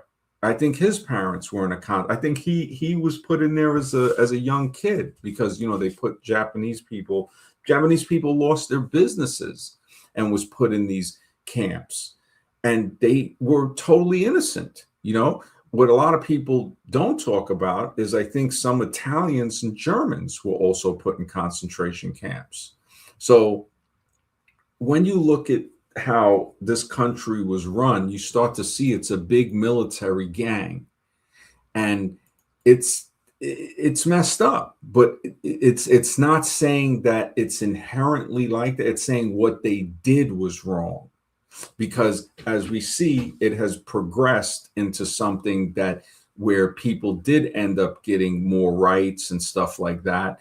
You know, in 60 or 61 or 62, they had laws where prevented Asian people or Oriental people from coming here through immigration. And that was right during the time, a few years later, where they would have the civil rights, with Black people saying, look, you know, we're human beings. So, and these are very touchy situations to talk about, but they need to be talked about, and they need to be talked about in a correct way. Because if they're not talked about in the correct way, people will shut down. People won't want to have the conversations because they're not prepared. It's kind of like, yeah, you're right. When we had the conversation with Hyperborean, it could have been looked at as a little more than a conversation. We were kind of poking a little, and Scribe was like, he made a good point. It's like, look, man, explain it to me more simply, because when people confuse things or don't explain it simple, it opens the door for deception. And I understand, maybe, I can't just throw it out there and think that Hyperborean was, because he has his own prejudices himself just by what he says. It's not saying he is racist. It's saying, well, what you're saying here, that's what a racist would say. And I'm not saying you are, but maybe you need to take a look at what you're saying and how you're looking at these other figures, when he automatically would say, he was saying that Confucius and all of that stuff agree with Parmenides. And I'm saying, well, how can somebody who came before Parmenides be agreeing with him? It's Parmenides agreeing with them. That's the correct way. It's like saying, it's like you saying the father looks like the son. No, the son looks like the father. He was just saying they agree with each other. He wasn't saying that Confucius came after. No, or he like openly said that. He openly said that they. No, but you misinterpreted what he said. He was just saying that they came to the same conclusions. When you he didn't say that. When you say it, it's like that's what it means. I mean, in English language, it's not what it means. It's different. It's what it has meant for a long time. Well, it's what he said. So it's like, okay, even if he said, look, they came to the same conclusion. No, they didn't. This guy, Lao Tzu, Udalaka, Confucius, said it before Parmenides. And now Parmenides might have eventually came to the same conclusion that they had already come to before him. So it puts them in the elder position. And it puts Parmenides in the younger position. Like, you're the student, these are the teachers. Right, because there are ancient civilizations that came way before, right? So I mean, so now, but for him to say, he said it literally. He said this in it. He said, "No, they're agreeing with him," and I said, "No, that's backwards, man. He's agreeing with them." And honestly, when you look at knowledge, it seems that would have traveled, because the Greeks were very into knowledge, so they would have been most likely taking knowledge from other cultures, which is what we know they did to the Egyptians. So they invaded, so-called, what somebody wants to say, conquered the Egyptians, but what they did was make the Egyptians their teachers. It's like being more militarily powerful than people, taking them over, and then saying, you know what, don't destroy them totally, because this is a smart culture. We can learn from them. And that's how smart the Greeks were. So it's like saying, okay, you're not as smart as the Egyptians, but you're smart enough to learn from them. And people will mistake in that and say, oh no, the Greeks created this. It's like, no, they didn't. The Toga. Right. Well, it was short-sighted of him to not maybe like I mean, he still sounds like a young guy. He's still developing. Yeah, I would say he's in his 30s. I would say Yeah. at most, maybe 40 years old. And that's Right, pushing it. but his And expression was meaning like they came to the same conclusion. He wasn't really trying to make a measurement of well, he one didn't over say the other. came to the, even if he says he didn't say came to the same conclusion. He did say it later. You guys weren't listening to him. He did try to say that many Okay, times. but not even if he says that, right? That's still very incorrect because it's not coming to the same conclusions. It's Parmenides realizing that what they were saying was correct, and he came to the same conclusion. Not Yeah, but the thing them. is, I had that conclusion myself when I had that epiphany, looking at the clouds and cutting off my head and asking, like, who am I? What happens when I die? And it's slicing off my head with a guillotine. I came to that conclusion that I've always existed and I always have and I always will, and Mhm. that I'm eternal. So, like, Yeah. it's not like you have to learn it from somebody else. Oh Like, no, I didn't learn it exactly. from No, you. no, you're right. You're right. But now if you would see that other people had stated that, you would say, well, these people thought of this before me, and I realized somehow without knowing that they did this, I came to that conclusion.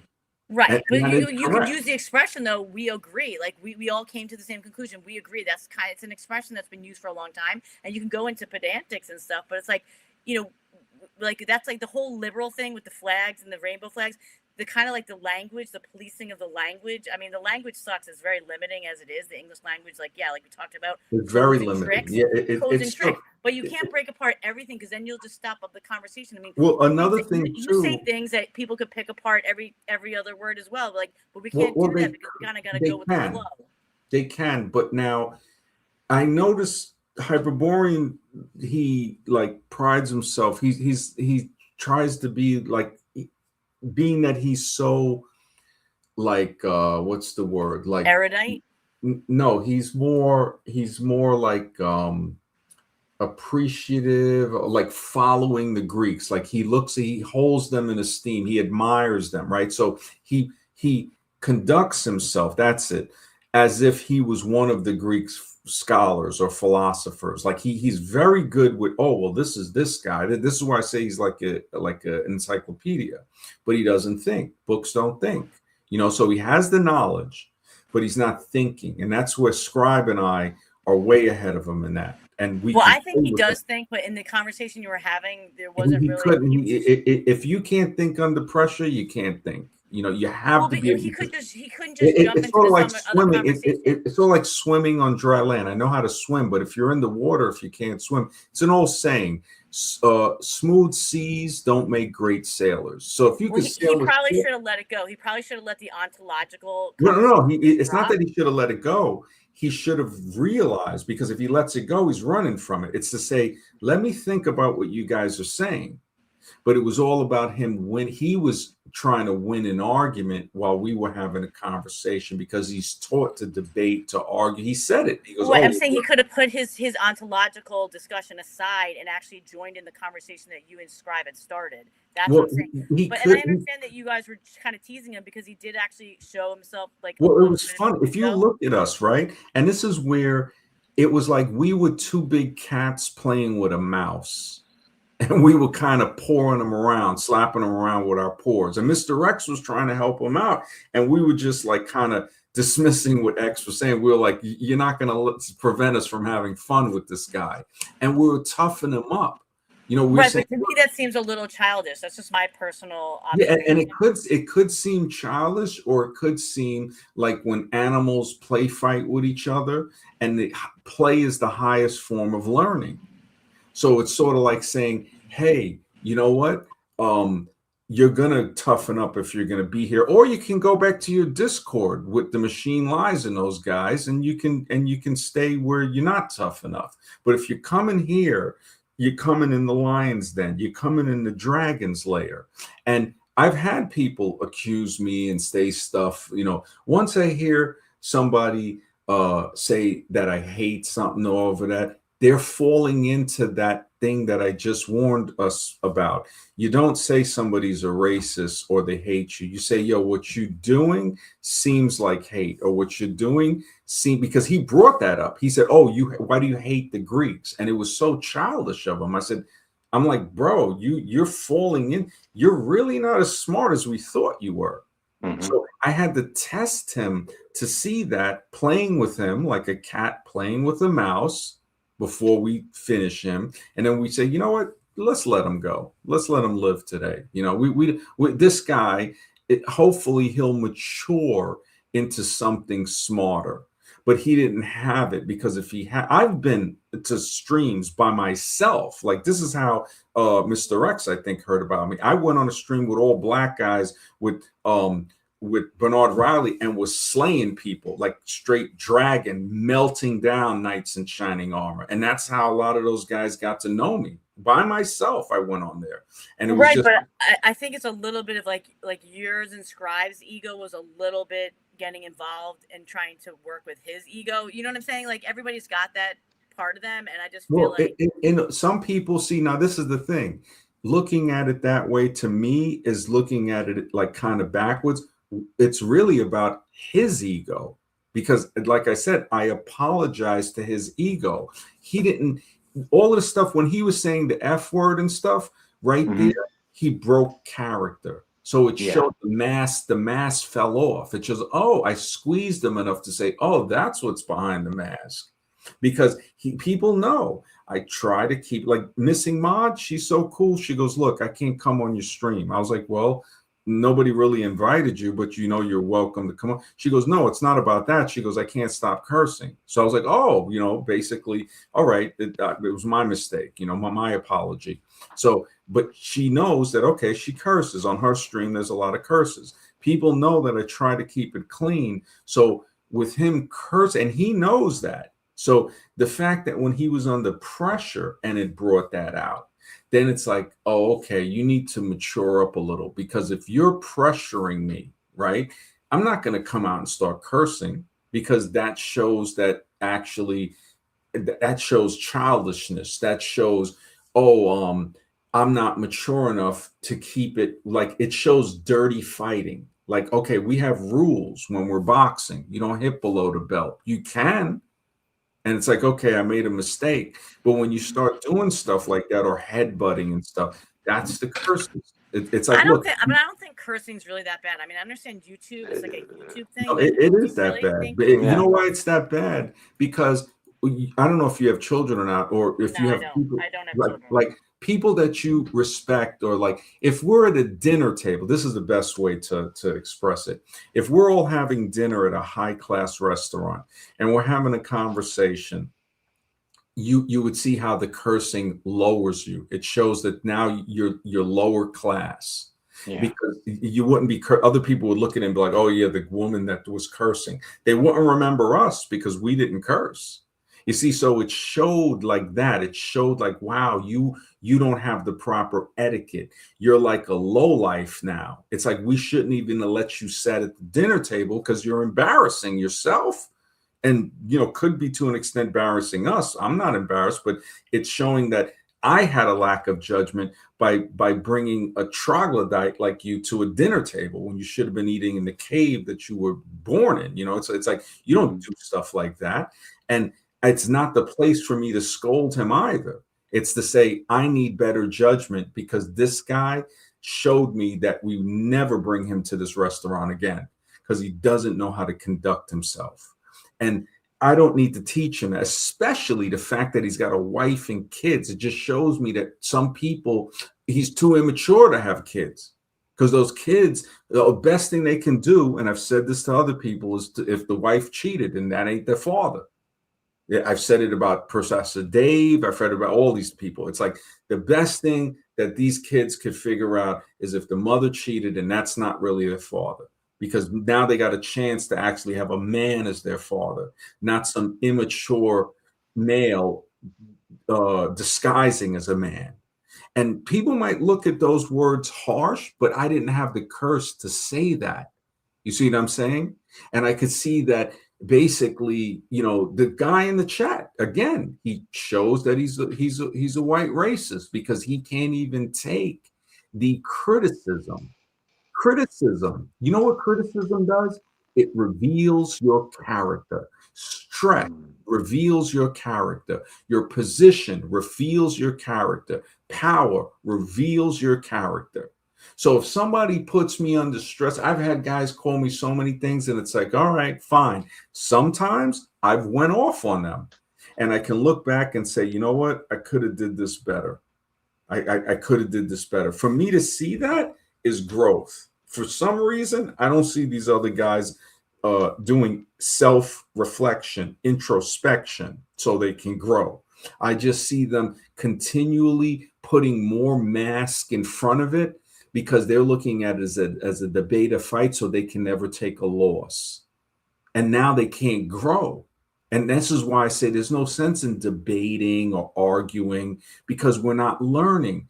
We learn from the conversation because I can go back and say, look at what we talked about. If we were debating, they would really be they would, oh, well, I won this point. I won it. We're not learning now. It's about winning and losing. And hopefully somebody that is that knowledgeable would learn from that and say, okay, now if you're really into the Greeks' art of conversation, because like I said, Socrates was taught by Miletus, the woman. I doubt he knows that. I doubt that very much. For him, it's just butt pirates. So women are the ones that really have that position. And if you don't respect that, it's like now you're getting imbalanced. You have an all male type of base stuff. With me, I'm very balanced with the feminine power. The feminine power is to be revered, just like the masculine power is. So I've dealt with a lot of these males. My existence, period. I have made so many. I've seen black men look at me and be like, wow, this brother knows a lot. I've seen not all white men, but the majority of them be intimidated by that and be angered by that. Like, how is this guy smarter than me and he didn't graduate high? You know what turns the knife in them is the fact that I didn't graduate high school. If I went to college and stuff, it wouldn't hurt them as much because they would have an excuse. Oh, he went to college to protect their ego. They would have the excuse to protect their ego. When I used to beat guys at chess that won chess tournaments, what would kill them was I didn't compete in tournaments. I didn't formally study chess. It's like a guy who trains martial arts and gets knocked out by a street fighter that never trains. His ego is going to bother him, or he's going to admit that, wow, this guy's just got a natural skill for fighting. And I've seen that happen too.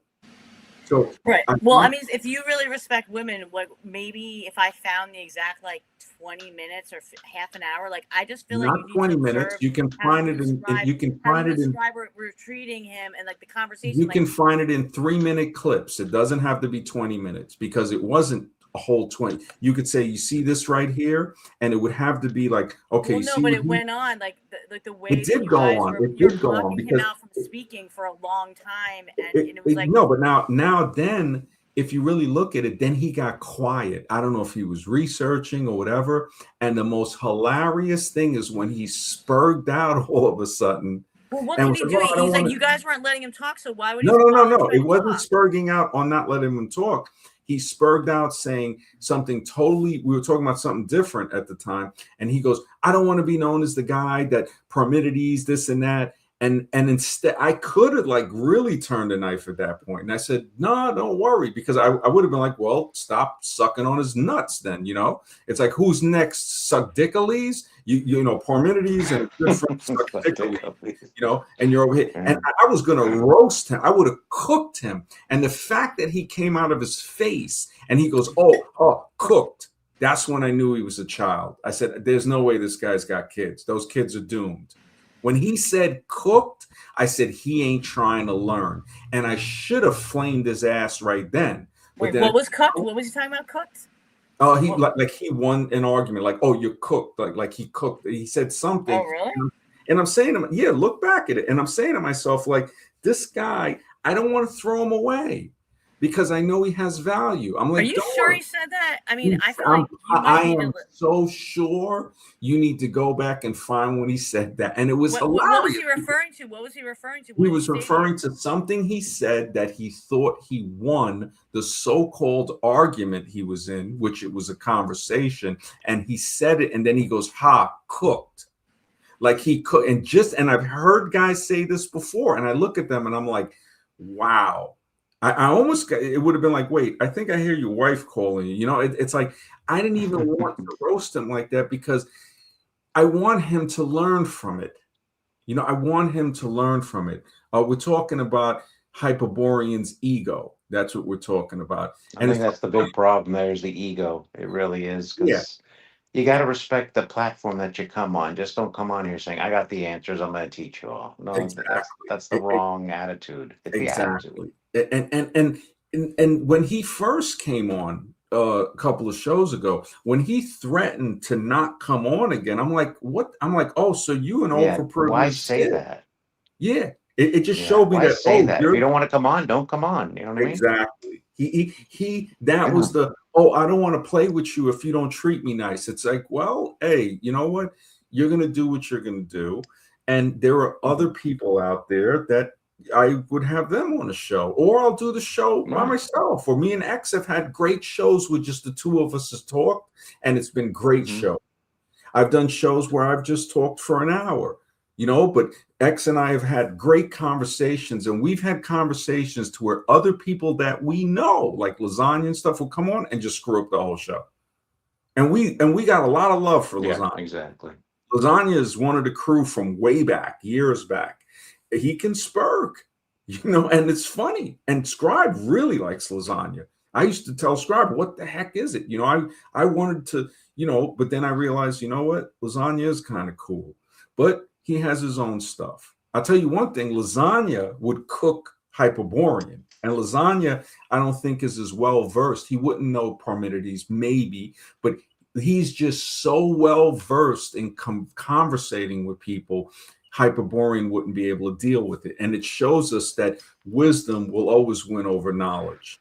You don't need to have the knowledge that somebody has. If you has the wisdom on how to use it, it's like we both got swords. You know the sword is made of steel. It's been tempered. This is how it was made. But I know how to cut your head off with it. You can't fight with the sword. That's the difference. I'm just going to. I have to go to the garage and get some spinach and celery. So I'll be back in a few minutes. I mean, Sure, sure. Mhm. Yeah. A user says, cook dinner for my beloved, and I had merriment, listen to music to the end of the night. Peace. Okay, brother. And I like Hyperborean. lasagna too, but sorry. Yeah, no, go ahead. Yeah. No, I like them too, but it's just for some reason they all want to like. I'm just gonna call it like it is, you know. It's the same players. They just don't want you on these. They want you going back to the dating streams, basically, and I see that a lot with, you know. I think you Mhm. know who I'm talking about. You know, it's Oh, yeah. just it's like, come on, guys, that's not right. That's not right. Don't do that. You know, Yeah, I that told, bothered me a lot. You know. yeah, because, yeah, and Scribe, you know, he was telling me, and I said, look, he goes, oh, they'll support you. I said, they can support. I said, they say they'll support me. I said, the super chat is live. I said, they could support me Exactly. and say, look, okay, I need you to go back. They could drop 100. They can drop 200. Jamal was the one. He's the only one that ever dropped 200. You know, I thank him for that. And it's like, you know, even that YouTube takes 60. I get 140, Sure. and I still got to wait a month. But the thing is, and we have the Cash App, we have the PayPal. So if they drop That's it what I'm there, about to say. Scribe and not the Scribe, Lasagna, and Jake too. If he's ever, I don't know what happened to him. oh yeah, But if Jake, they yeah, really they were want you to do pressuring that, me. pay Yeah, for a month. What's it? $45, $15 a yeah, pop. exactly. Yeah, Cash app exactly. it, not super chat. Cash app it and say, look, Exactly. we'll give Yeah, you the money for 1 month. Can you do one exactly. month for us, please? Yeah, Simple. yeah, But if they don't do that, forget it. Just forget the yeah, whole thing. Don't even yeah. consider it. Exactly. It's just, you know, and it's like, yeah, that I basically, I tell them, look, put your money where your mouth is.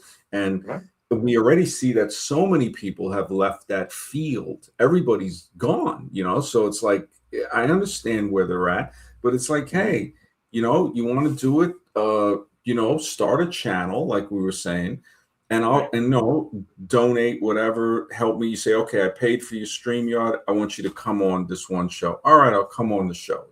Sure. I'm not going to come on regularly, but if you show regular support, okay, I'll do that. One hand washes the other. And exactly, it's not just tell you what you shouldn't do. Do yeah, this like you're their pet or something like that. Because honestly, mhm, that's what it sounds like. And it's like, yeah, guys, you know how disrespectful you sound right now? And yeah, plus the fact that you come on your stream that you put together that you don't have to put together, and then start disrespecting the stream, trying to change the topics. You know what I'm saying? It's just like, yeah, guys, that is really disrespectful. I'm sorry. I have to call it out. Eventually, I yeah, got to call it out. I can't let it just slide. mhm, If I wanted to work with you on a channel, I'd email you and we work out a deal, basically. yeah, yeah. That's And how and I I'm view it. open. Yeah, I'm open to it. I mean, Yeah. Jake said he was going to start a channel like over a year ago, I think, or 2 years now, and he never Mhm. started it. He Right. it's hard. I'll tell him. I admit it. It's very hard to It is do. hard. Especially if you're streaming a lot. It's like, but if you really want to do it, nothing can stop you. That's the thing. That's what I know. If I didn't know this, I would be a little more like not sure. But I know that if you want to do something, nothing can stop you from doing it. So if they Yeah. really wanted to make a channel and do it, they would do it. They would have it up and run. Even if they said, look, they only got 30, 40 subscribers. All right, you paid for the StreamYard. Look, I'm coming on. All right. And I'll come on and say what's up. I'll talk with you for a while because I appreciate what you did. But I don't see that. I just, and Lazan is cool. I still got a lot of respect for him. Yeah, but what Much pisses love. me off about the whole thing is you bring up the streams, and I love these streams and I love the topics, and it's just like that takes effort, and I appreciate that effort. You see what I'm saying? Obviously, Mhm. because I've donated to your stream, I'm not a rich man, but I donate what I can. No, you always But support, and I'm more but than happy. that's why I'm going to voice my opinion, especially for guys that don't donate to the stream or really have no history of donating to the stream, like Lasagna. I'm going to call it like it is. I think Jake's done a few times, you know what I mean? But Mhm, it's like, mhm. don't come on here demanding stuff. That's arrogant and that's really disrespectful. Don't do it. Because I'm gonna call that crap out. Because I enjoy the streams. You put the effort in. You make the videos, so you do the hard work, so I get the benefit from that. So it's just that's what gets under my skin because I don't have the time or the resources right now to start a stream. You know what I'm saying? So I appreciate the fact that you're doing it. Especially with topics that I'm interested in. And it's just so. Yeah, but Yeah, I think that's your. I mean, you can correct me if I'm wrong, but I think you're very good when they come on with an ego. I think, which is understandably so. I think you pick up on that quick and you want to shoot it down. I noticed that. But well, how do you feel about that? yeah, yeah. I did lose it. They pulled me. I wouldn't say they pulled me out of character. It was the character that was there that I needed to mature from when Lasagna, Scribe, and Jake were all on me that one time, and I just lost it. And I made the stream private, or I think it's unlisted now. The one when we were talking about the mushrooms, and you and I had a great conversation about the little people mushroom. I think it was like the mushrooms. It was something about the mushrooms, and it's unlisted. People can still listen to it, but I think the Yeah, they three of them. ruined that stream. It was about the little Oh yeah, people, yeah, right? they ruined, yeah, and I lost it, and I should have composed myself. I think I told them "f you" or whatever, and Oh I yeah, I remember apologized. that night. Yeah, Yeah, I I remember that lost night. it. It's still, I think But another one. I you did have no make fun. reason not to lose it. You put some effort Yeah, into it. They come on, disrespect the stream. I don't blame you for losing it. I yeah, got to be honest with you. yeah. They destroyed Especially that. if it's people you trust. You know what I mean? Yeah, yeah. They Especially if it's people you definitely. trust. Yeah. And Scribe and I apologized to him like a few days later. We didn't speak for a few days, and he's like, "Oh, I said, yeah, I should have conducted myself a little. I should have said, instead of just saying F you and that, I should have told them, when they were like, oh, well, what do you think? I should have been like, I don't know, man. I'm thinking what Tupac would do. I should have made a joke. Hmm. And Jake was on me, and I think I told him F you, and then ended it, and he just laughed. And Lasagna was just there. And I think the next stream, they still were harping, and I made that stream private. So that stream, it's been months ago when that happened, I think. Hmm. And but it taught me like, okay, I should never let anybody push me to the limit to where I say something like that. And that shows growth, because some people, and this is where I see where Hyperborean just wants a perfect record. He wants to hide his flaws, his losses, or whatever, or anytime he comes out of character. And me, I'm just like, hey, you know what? I've done it before. I might do it again, but I should be mature enough to not do it again, to catch myself, to say because once somebody makes you angry, they become your master. And I know this, and yeah, I remember telling a guy that he owns a dispensary in Brooklyn. We were sitting in his truck like a year or two ago, and he goes, man, that's deep. He goes, that is deep. And I was like, yeah, man. And I had lost it on one of his employees who was like a partner, because I was helping them market. And this guy's Russian guy, and I was just like, it was in the winter, it's like 17 degrees in Brooklyn, and he was just really pushing the buttons. And my friend John kind of broke us up, and he was just like, come on, I can't have you guys fighting, this and that. And it was in front of a guy that owned a business. He actually had like a white label where he had cannabis product that would go into the dispensary. And yeah, it was just at the wrong time. And I was like, wow. And he, everything came cool after that. But then he was like, all right, I got to keep you two guys apart. And I was like, yeah, I can't let, I gotta be cooler, because if you let somebody do that, they automatically control you, Right. And it's like, and I've gotten to those places, and this is how physical altercations happen, when two people get into stuff like that. So it's like, I have to be I know myself, and that goes back into the art of war. If you know yourself and you know the enemy, you will always be victorious. If you know yourself and you don't know the enemy, you got a 50-50 chance. If you I agree with that. I agree 100% what you said right there. Yeah. Knowing the enemy was the key. I think that was the big key. Yeah. And that is Sun Tzu. He wrote that in The Art of War. So I was like, wow, because sometimes you can know yourself and go into battle and you can win. You got a 50% chance. But if you don't know yourself, that's when you're going to lose. 100 battles, you have to know, you have to understand, like, okay, that's where my real battle is my battle is against the person I was yesterday, against myself becoming better. Now you become dangerously progressed, because now Can I make a comment? I think the signs were always there, though, even from the old stream, because whether it be Scribe, Jake, or Lasagna, I'm just going to include them all three. One thing, even going back to the old stream, you notice they never talk about your books. They never brought up your books. You brought up your books. You gave examples, but they never brought it up. So the signs were there that it was kind of their own agenda. I'm just saying it like it is. I brought up your books because I purchased one of the books, and I bring up your books. You know what I'm saying? And it was always there, because your books were the key. The black pill, your books and the black pill and so forth, and what you wrote about was the key to the whole stream. That was the key to everything. But it was never really brought up. They all had their own agendas. Like Jake would bring up his acronym, which I won't say, but everybody had their own sort of thing they wanted to say, their own views of whatever, instead of bringing up your work, which was what the basis of it all was. You see what I'm saying? Yeah. And it just kind of transgressed into the new channel. They didn't want to hear. They just wanted to hear about dating or whatever, But it's like, but they didn't want to talk about the truths either. None of them did. I mean, even Jose would just blabber on. None of them would bring up your books. Only time they brought up the books, the only other person besides yourself was me, pretty much, that I can remember. Yeah, exactly. Yeah, you really. Yeah, I mean, Scribe does push it on. He's talked about it a little.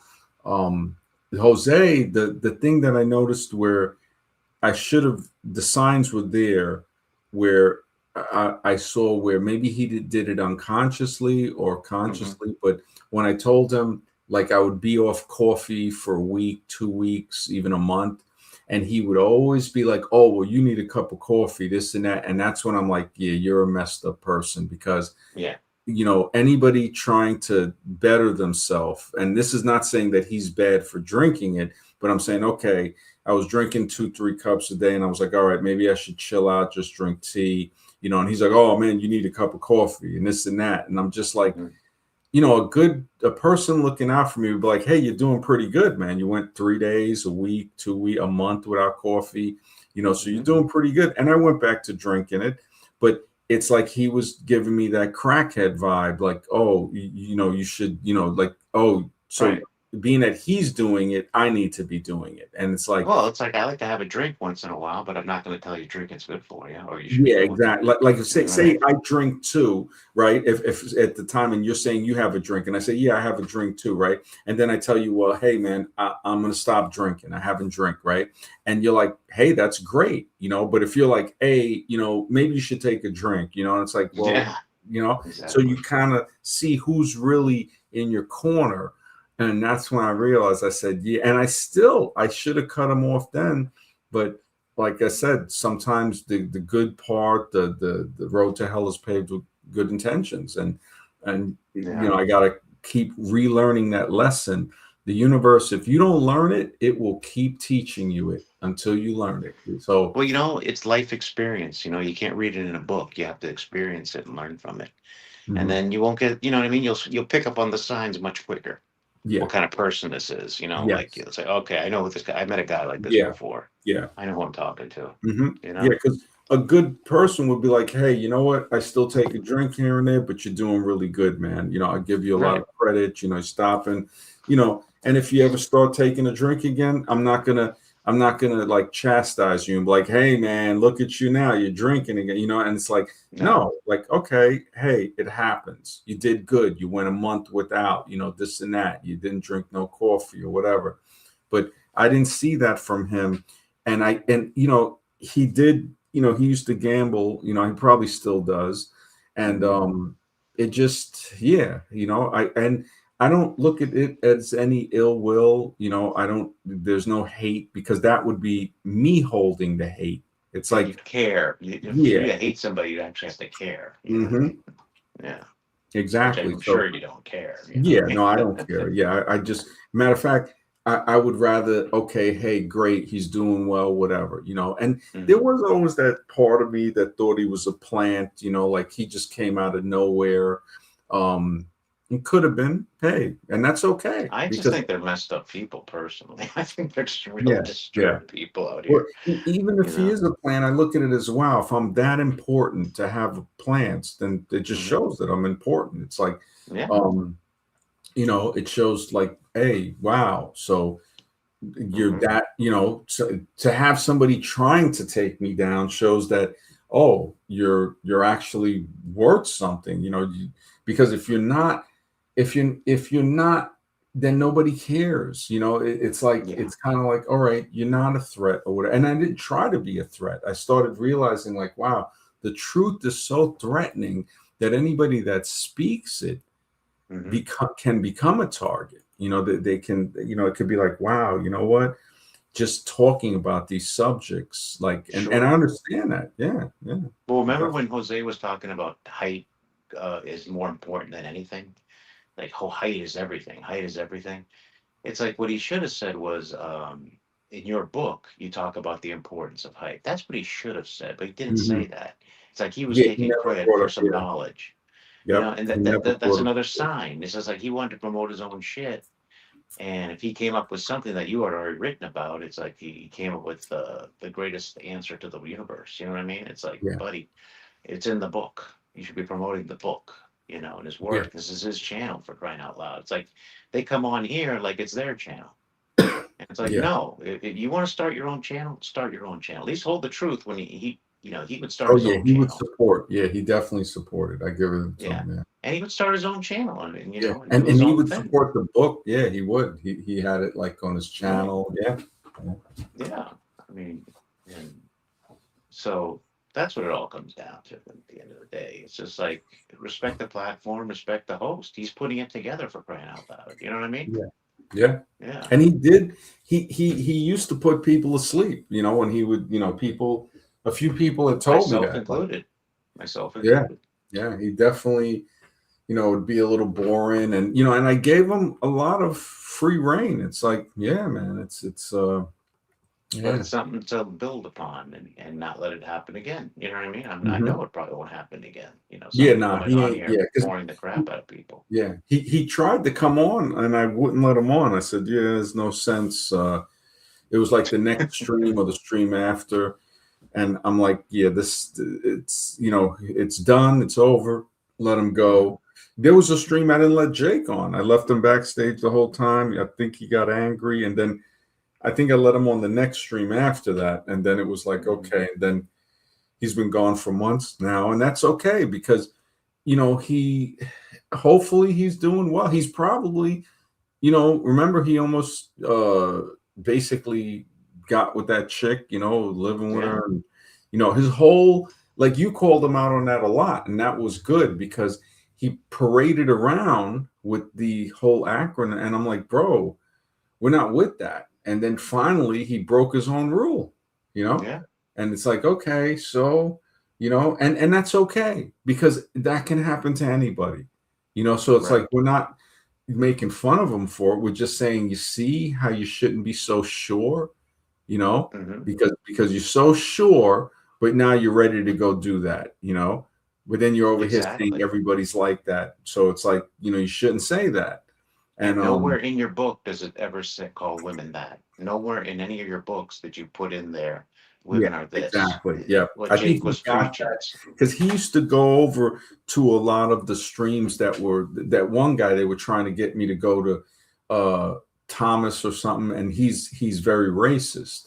And Hmm. that's when he used to come over here and try to like say some of that, and I had to shut him down, like, look, man, no, that's not, I don't want to hear this propaganda of this replacement or whatever and stuff like that. It's like, I think I might have told him, don't worry because chicks don't want to breed with him. It's like, you don't got to Yeah, worry. Yeah, it's like, exactly. yeah, Like have kids if you're worried about replacement. No yeah, chicks, I guess, and want you. You know, I mean, what is this? exactly, and he just, but again, he was definitely cooler. He was cool. He was definitely cooler than Jose. So yeah, it's And the problem definitely. with Jose was he was just, I mean, amongst a million other things, and Adam, the fact that he's boring as hell, and nobody Mhm. wants to hear that, Yeah. you know. So Yeah, it's and even Hole, he had came in the chat a few times. Yeah, he's still cool. I think he still does the stream. Yeah, I think he's still mhm, him, and there's a few guys that check him out still. I think Black Circle and those guys, if they're still around. mhm. A Patterson, and I haven't seen him in a while, but he has wrote to me on email a few times. And yeah, I guess they're a lot, in other parts of the internet, and or they're on Sure. TikTok a lot. I don't Mhm, have a TikTok or anything like that. So I guess a lot of people have switched from YouTube to TikTok, and maybe they mhm. come back and forth because from what I hear, it can get very addictive. I'm sure, and I wouldn't be surprised if they're giving money to women, that they fall in love Yeah, with over the yeah, internet. They're falling for it, and there's a big market for men who've been taken advantage of.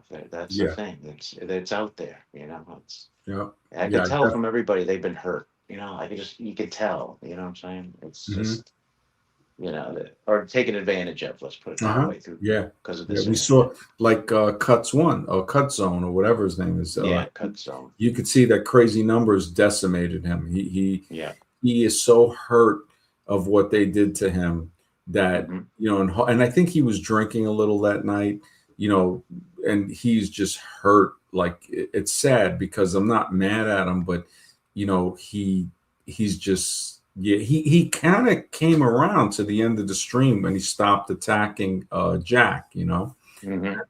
and just Well, yeah, he but flew up, right, to go see crazy numbers in New York. Didn't he go to oh fly yeah, up to yeah. see And he him? said when he went to see him, they doxed him, they did all of that stuff, and it was just like, it was He like, probably got wow, treated like crap in real life. Like, who's this guy? You know what I mean? yeah, yeah, no You doubt. know?